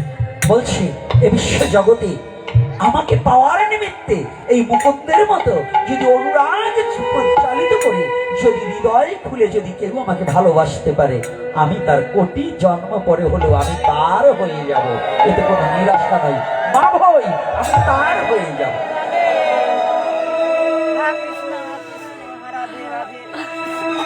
এসব নয়। তিনটি বস্তু মানুষকে ধ্বংস করে, লোভ, হিংসা ও অহংকার। জানিতাই ধীরে ধীরে হরিকথা হবে, আর পিছন থেকে ভক্তরা যাচ্ছে, আপনারা যে যা পারেন ভগবানের সেবার নিমিত্তে দেবেন। আপনাদের এই ভিক্ষার অনুদান দিয়ে মন্দির চলে। হ্যাঁ, আমার বাবারা যারা আমার আসো, বাবারা একটু যাও পিছন থেকে সামনের দিকে আসো। মায়েদের মধ্যে থেকেও এই যে যুবক বাবারা কত টাকা নষ্ট করে ফেলো পান বিড়ি সিগারেটে খেয়ে, হ্যাঁ অবৈধভাবে পিকনিক করে, তা আজকে ভগবানের সেবায় কিছু দিও। জোর করে হলেও যদি ভগবানের সেবায় তোমাদের কাছ দিয়ে লাগাতে পারি, আমার জীবনে সার্থক, তোমাদের জীবনে সার্থক। কিছু লাগলো। মায়েদের মধ্যে থেকেও বলছি, মায়েরাও যদি পিছন থেকে যদি কোনো মা ছেলের জন্য ভিক্ষা করার ইচ্ছা তাকে কুড়িয়ে নিয়ে আসো, আর এদিকে হরিকথা চলতে তালে থাকুক। আজকে কেন এই কথাগুলো বলছি, একটাই কারণ, আর জীবনে আপনাদের এখানে আসতে পারবো কিনা আমি জানি না। তবে একটা কথা বলে যাচ্ছি, হে সনাতনী জাতি, আপনি নিজের জাতি কখনো অকল্যাণ হোক এমন কোনো কাজে লিপ্ত না হয়ে আপনি নিজের স্বজাতি চিন্তাটাকে জাগ্রত করুন। উঠা যাবে না, আরো কথা হবে এবং গান হবে। প্রসাদের ব্যবস্থা আছে নাকি? হ্যাঁ, আচ্ছা, প্রসাদের ব্যবস্থা আছে। প্রসাদ না পেয়ে কেউ যাবেন না। আগামী দিনও প্রোগ্রাম আছে আপনাদের সাতক্ষীরাতে। এখান থেকে সুপ্রভাতে যদি মহাপ্রভু নেন, সাতক্ষীরাতে গমনাগমন করার চেষ্টায় আছি। তবে আমার অরুণ বাবা গেল কই? এই যে মহাপ্রভুর অপার করুণা, এই মহাপ্রভুর অপার করুণায় যাহারা উপলব্ধি করতে পেরেছে,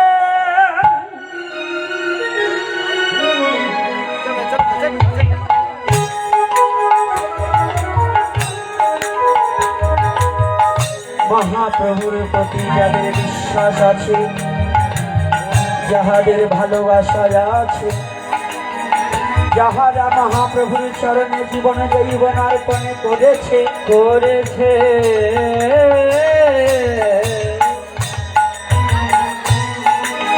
তাদের করুণা করিবার নিমিত্তে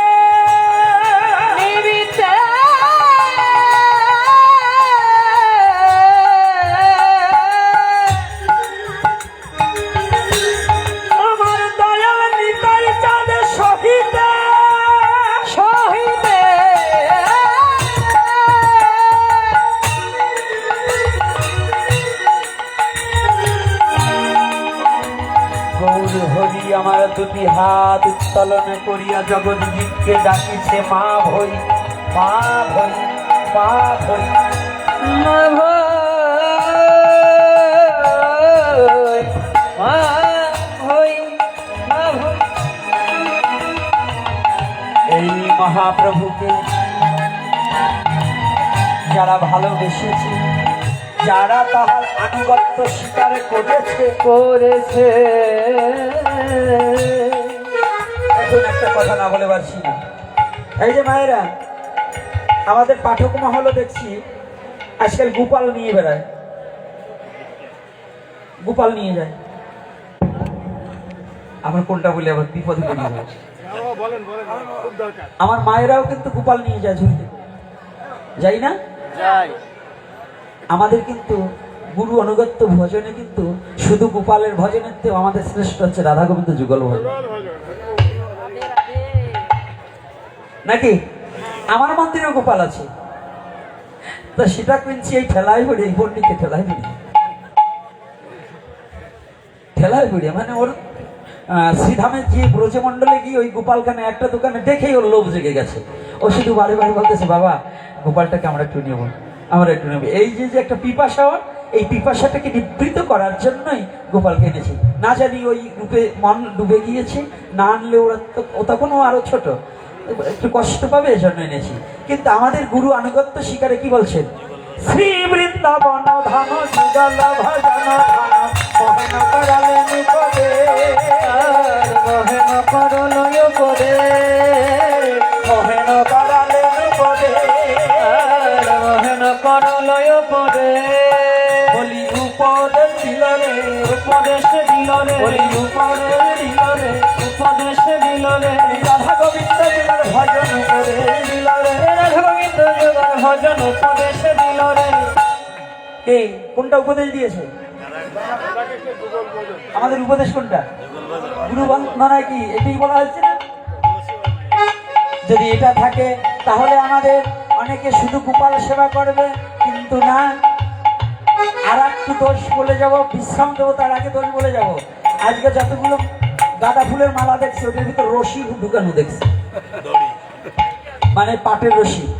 এই এত অলসলি কিন্তু হবে না। এই মালা দোকান থেকে কিনে এনে পুনর্বার ওই ফুলগুলোকে আলাদা করে আবার পরবর্তীতে সুতো দ্বারা মালাটাকে গেঁথে দিতে হবে। ওই পাটের রশি দ্বারা মালাটাকে ভগবানকেও গলায় দেওয়া যাবে না এবং কোনো ভক্তের গলায়ও দান করা যাবে না। মনে থাকবে তো? জয় শ্রী রাধে। কষ্ট পাওয়া হয়েছে নাকি? এইরকমই কিন্তু আস্তে আস্তে।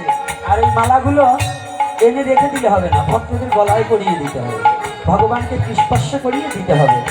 আর আগামী দিনে একদিনের আলোচনায়, এই 2 ঘন্টার আলোচনা আমারও পোষায় না, আপনাদেরও পোষায় না। আমার গৌরহরি শুভঙ্কর বাবা বলছে যে বাবা আগামীতে আনবো, এই একদিনের জন্য আমার আনা যাবে না, নাহলে না পারি বকাবকি করতে, না পারি হরি কথা বলতে। আমার দুটোরই প্রয়োজন আছে। আপনারা বকতে নিষেধ করলে আমি বকাবকি করিয়ে যাবো যে কয়দিন বাঁচি আছে। কারণ ক্যান্সারের কেমো কিন্তু সবাই দিবে না। এই সমাজের ক্যান্সার ব্যাধি হয়েছে তাকে আমরা অনেকে জানি না।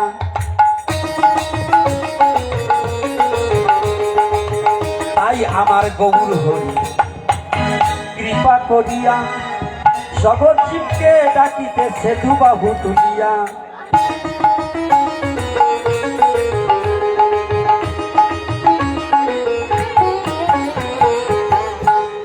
ওরে হাত বাড়াইয়া ডাকছে নিতাই, আহে রে আমার নাই।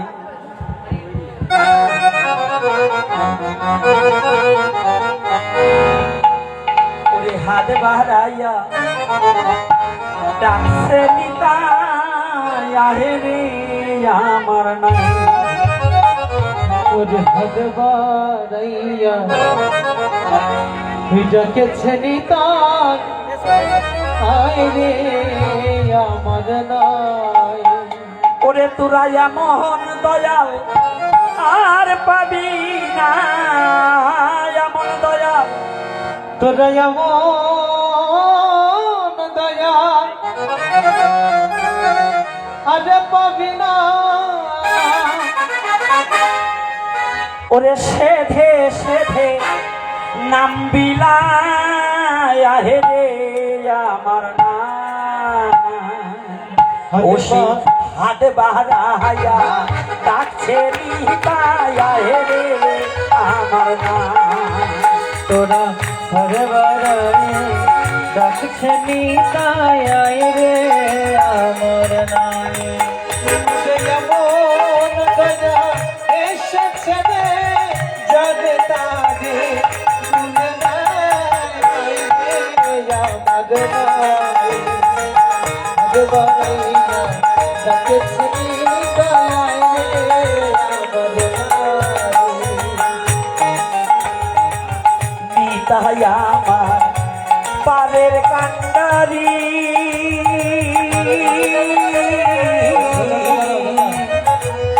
গুরু রূপে দিয়েছে সে চরণ তরি। নিতাই আমার পারের কান্ডারি, সবগুলো বাড়িয়ে দাও দাদা। গুরু রূপে মাস্টার বাড়িয়ে দাও। দিতেছে সে চরণ তোরি। নিতাই আমার পারের কান্ডারি,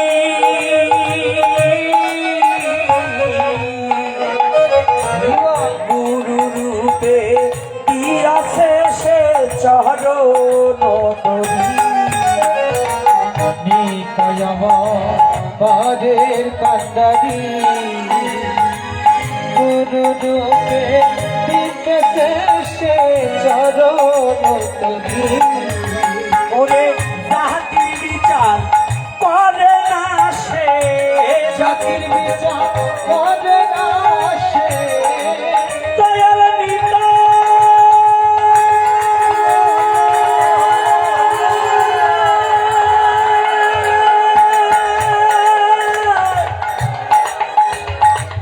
দয়াল নিতাই।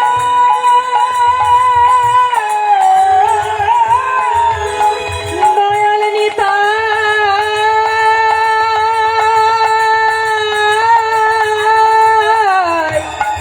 নেতায়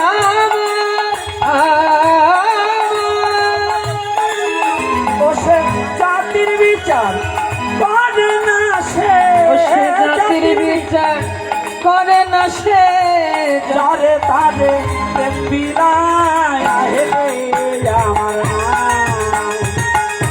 বারাইয়া যাকে শুনি তাই রে আমার নাই। বারাইয়া যাকে শুনি তাই রে আমার নাই। তোরা এমন দয়াল পাবি না রে, এমন দয়াল পাবি না রে, সেধে সেধে নাম বিলায় আহে রে আমার নাই। বারাইয়া যাকে শুনি তাই রে আমার নাই। বারাইয়া যাকে শুনি তাই রে আমার নাই।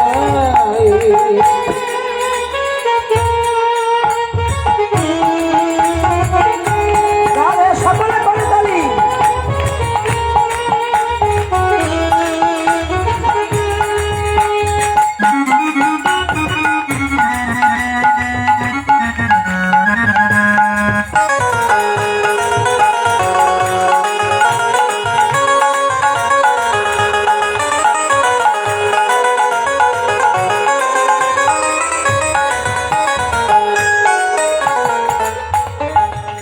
আর যারে তারে যার সে আলিঙ্গন,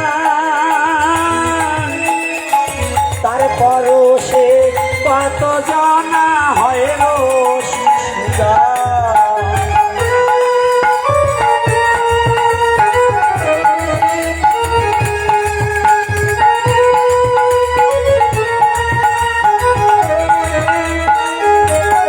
তার ঠিক রেখে একটু আগে কথাটা হলো জাতির বিচার করে না সে, যারে তারে প্রেম বিলায়। আমার সম্মুখে যে ছেলেটা, যদিও আমার বয়সে ছোট হয় তথাপিও আমার প্রণাম মহ, আমার সৌম্য চক্রবর্তী। ওকে আমি ব্রাহ্মণ কুলে জন্মগ্রহণ করেছি, এই জন্য আমি প্রণাম জানাই। আমি ওকে ভালোবাসি একটা কারণে, যে কুলের গৌরবকে পরিত্যাগ করে ভগবানকে ভালোবেসে অকুলে ভাব দিতে পারে, একমাত্র তাকেই প্রণাম মহ। আমি কোনো ব্রাহ্মণকে ছোট বলি না।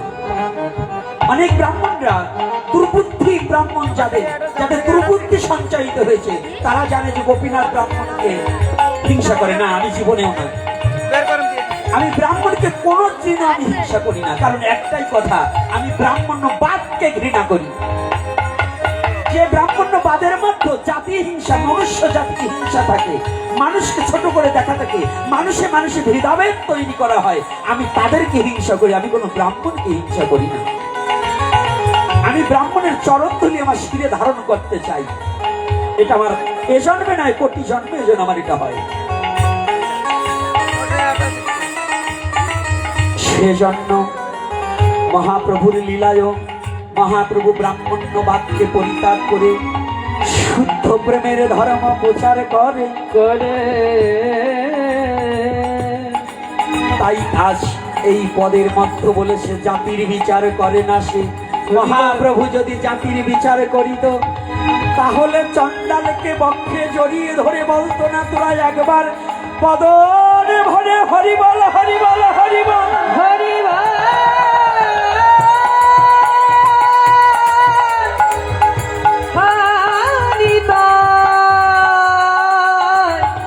গৌর হরি হরি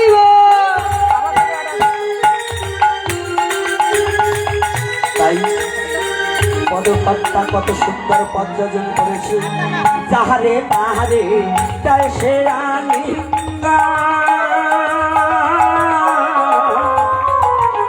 ওরে তারপর সে কতজন দেখো হয় রসিক সুজন। যাবে তবে দেশে আনিব তার পদসে কত জানা হয় রসিক সুজন। ওরে কেটে যায় তার মায়ার বাঁধন, কেটে যায় তার মায়ার বাঁধন, ও কেটে যায় তার মায়ার বাঁধন চরণেতে নেয় আশ্রয় আয় রে আমার অদবারাইয়া ডাকেছে নিতাই আয় রে আমার নাই। অদবারাইয়া ডাকেছে নিতাই আয় রে আমার নাই।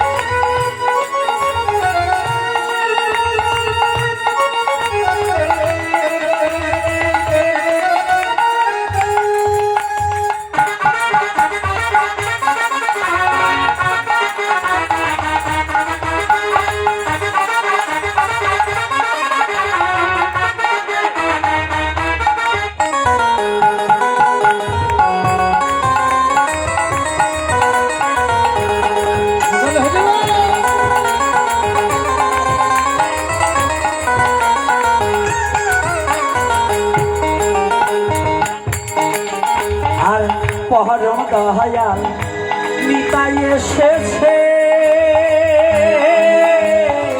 ভাক্তান্তি লাশ রসে জগৎ মাতাইয়াছে।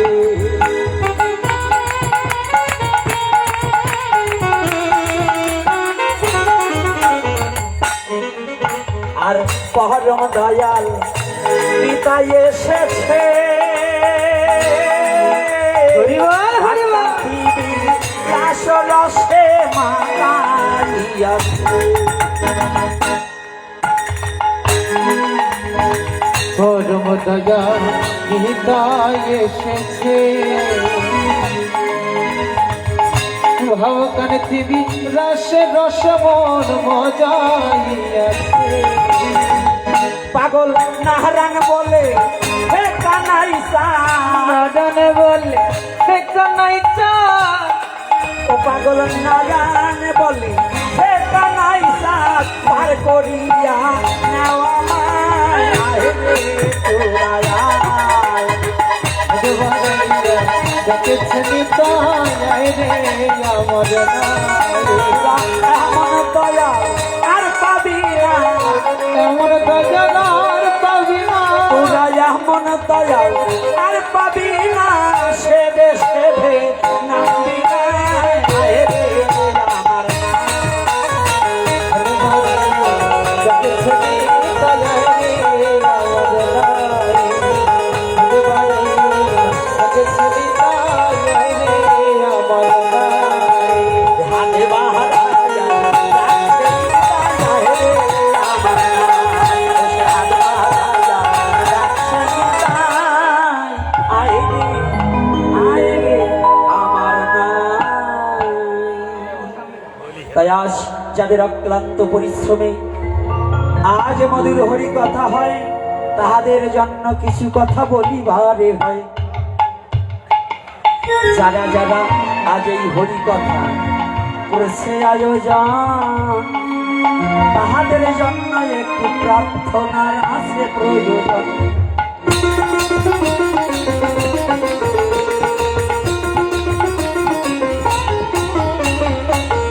তাদের যেন জড় বুদ্ধি দূরে গিয়ে শুদ্ধ প্রেম ভক্তি উদয় হয়, এই প্রার্থনা রাখলাম আমি।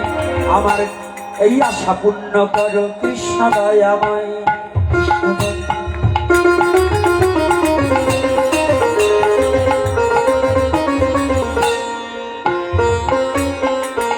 একটা নিমন্ত্রণ আছে আল্লাদিপুর মহাশ্মশান, সেখানে 16 প্রহর ব্যাপী নাম যজ্ঞের করছে আয়োজন। বৈশাখ মাসের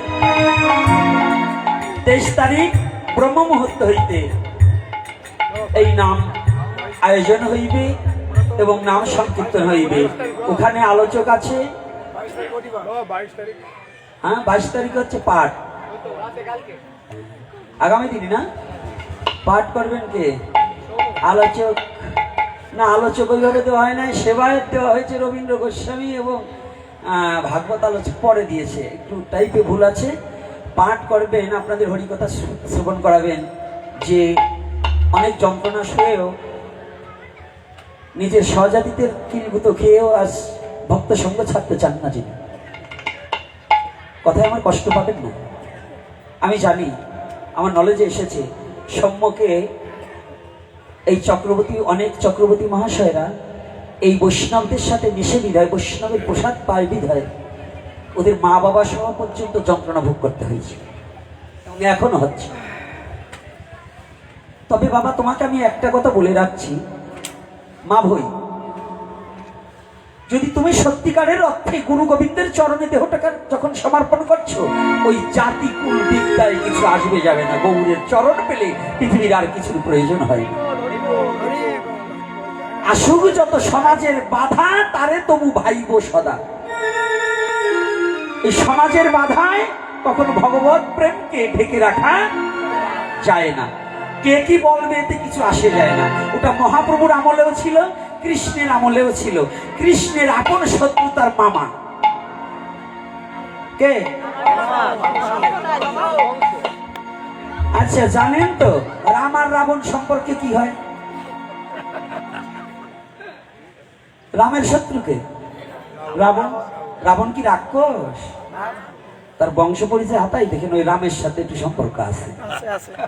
তাহলে আপনজন ছাড়া কোনোদিন শত্রু হয় না। এই গ্রামে চুরি করতে হলে এই গ্রামের চোর ছাড়া ওই আপনার নড়াইল থেকে এসে চোরে চুরি করতে পারবে না। কি সাধু বাবা, পারবে নাকি?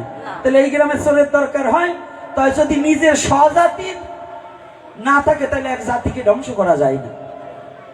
যেমন গাছ কাটতে হলে শুধু লোহার কুড়ালে কাটা যায় না, পিছনে একটা আষাঢ়ি রয়। ওই আষাঢ়িটা কি গাছের না? জাতি ভাই না? জাতি ভাই পিছনে না থাকলে গাছ কাটা যায় না। যেমন এই সনাতন ধর্মের জাতি ভাই কিছু কিছু আছে গাছ কাটার জন্য।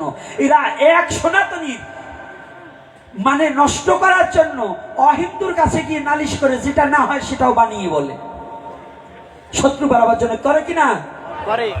এই ক্রিমিনাল গুলোকে চিনে রাখতে হবে। আমি ভগবানের কাছে প্রার্থনা করি, যারা নিজের স্বজাতিকে হেয়পূর্ণ করার জন্য অন্য জাতির কাছে ভালো থাকতে চায়, এগুলো যেন ভগবান এই যে ঠাটা পড়ে মৃত্যু হোক, বজ্রাঘাতে মৃত্যু হোক এগুলো। কারণ ওরা আত্মঘাতী, ওরা স্বজাতি ঘাতী এবং ওরা জাতীয় বেঈমান। অর্থাৎ নিজের জাতির প্রতি কোনো ভালোবাসা প্রেম নাই। মিথ্যা প্রবঞ্চনা করে নিজের জাতিকে যারা ঠকাতে চায়, ওরা জাতীয় বেঈমান। আর এই বেঈমান গুলো ভালো মানুষ না মরিয়ে বজ্রাঘাতে এইগুলো মরলে আমি খুশি হই। রাগ হয়েছেন নাকি? হ্যাঁ, আর দীর্ঘায়ু করবো না। তবে আপনারা এই 22 তারিখে পাঠ আছে আমার পাগল বাবা সৌম্য চক্রবর্তী, আপনারা কৃপা করে যাবেন এবং স্বাগত বক্তব্য দেবেন জয়দেব অধিকারী। তাই কৃপা করে আপনারা পাঠ আস্বাদন করবেন, নিজের মানব জীবন ধন্য করবেন আর হরি নাম শ্রবণ করবেন, আর জাতি হিংসা দূর করবেন। দ্বিতীয়ত আমি একটা কথা বলে যেতে চাই, এখন বলা বন্ধ করে দিয়েছি, তবু বলবো, না বললে যা লোক আমি না। একটা যত ভয় আসুক, হরি নামকে আমরা ছাড়বো। সনাতনীদের ভয় নেই, পুটলা বানবেন না, বাংলাদেশ ছেড়ে যাব না। অসুরের বিরুদ্ধে লাঠি নিয়ে দাঁড়াবো, তবু বাংলাদেশ ছেড়ে যাব না। জন্মেছি এ দেশে, দেশটা আর পাবেন নাকি? ওদের বাবার দেশ, আমিও জন্মেছি, ও জন্মেছে, তাই কোন শয়তানের ভয়ে আমরা দেশ ছেড়ে যাব? যাব না, লাঠি হাতে দাঁড়িয়ে যাব, তবু দেশ ছেড়ে পালাবো না। পারবেন না? হ্যাঁ সাধুরা, খালি করতাল বাজালি হবে না, শয়তানের বিরুদ্ধে লাঠি নিয়ে দাঁড়াতে হয়, তবু দেশ ছেড়ে যাব না। দেশ, এটা আমার দেশ, বাংলাদেশ আমার মাতৃভূমি। এই ভূমিতে আদি প্রেমের ঠাকুর মহাপ্রভুর আদি পিত্রালয় এই বাংলা ভূমি। বাংলা ভূমিতে যে প্রেম আছে, ভারত নয়, এই পৃথিবীর কোথাও তাই সেই প্রেম নাই। যদি কেউ সনাতনী হয়ে থাকে, মহাপ্রভুকে যারা মানে, তাহলে মহাপ্রভুর লীলা স্পষ্ট ভাবে বর্ণনা আছে।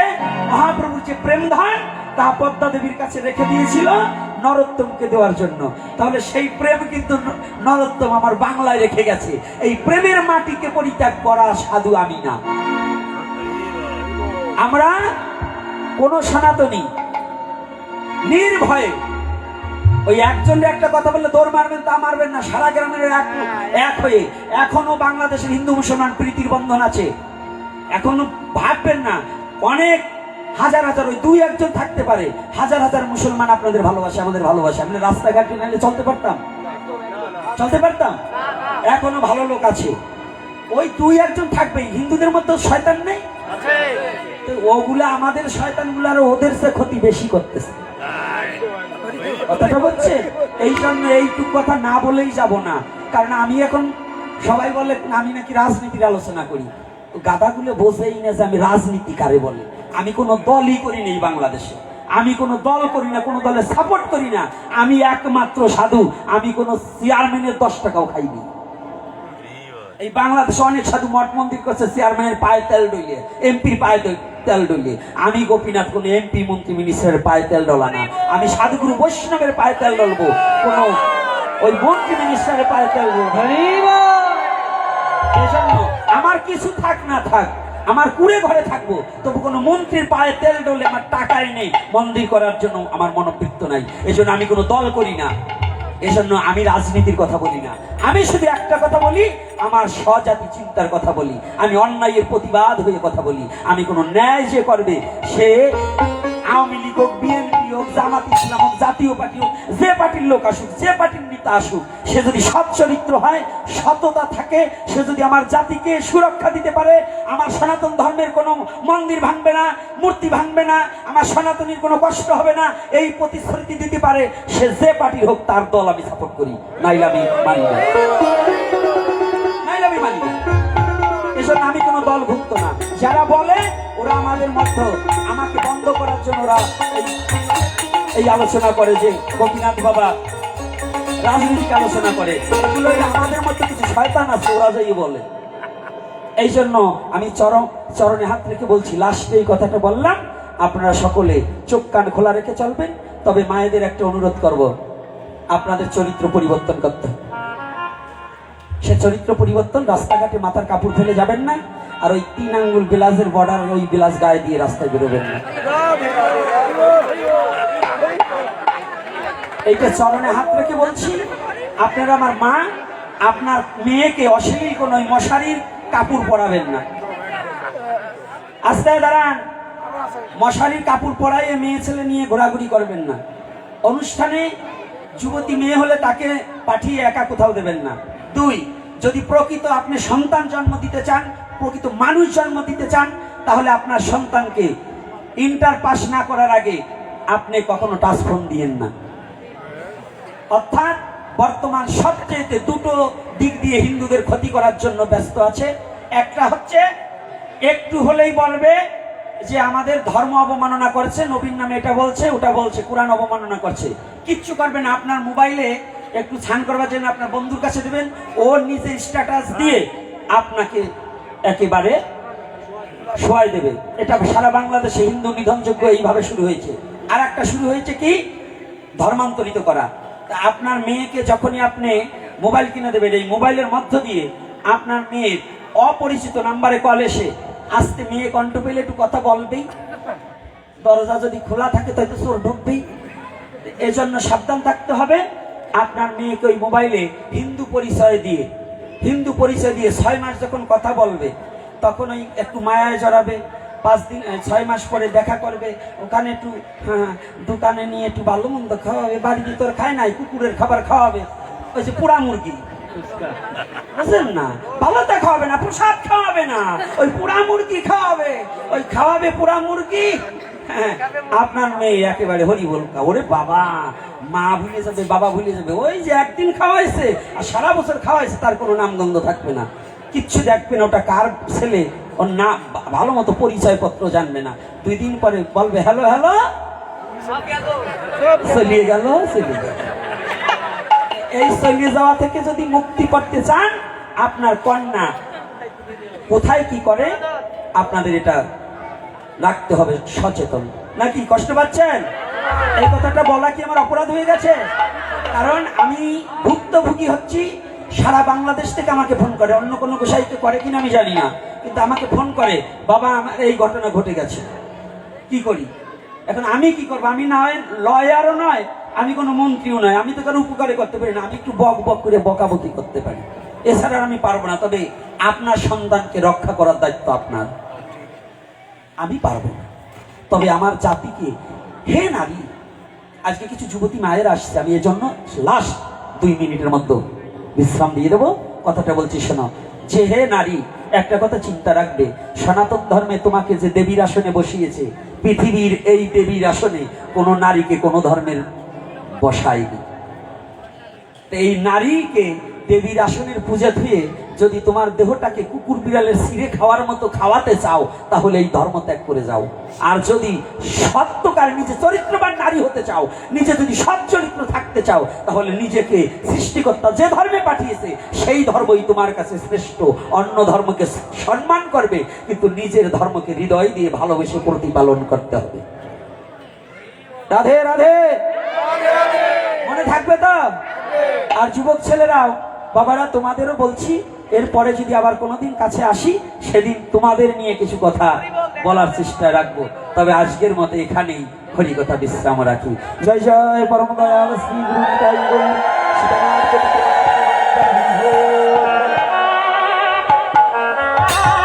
গানটা হবে না, নাম হবে।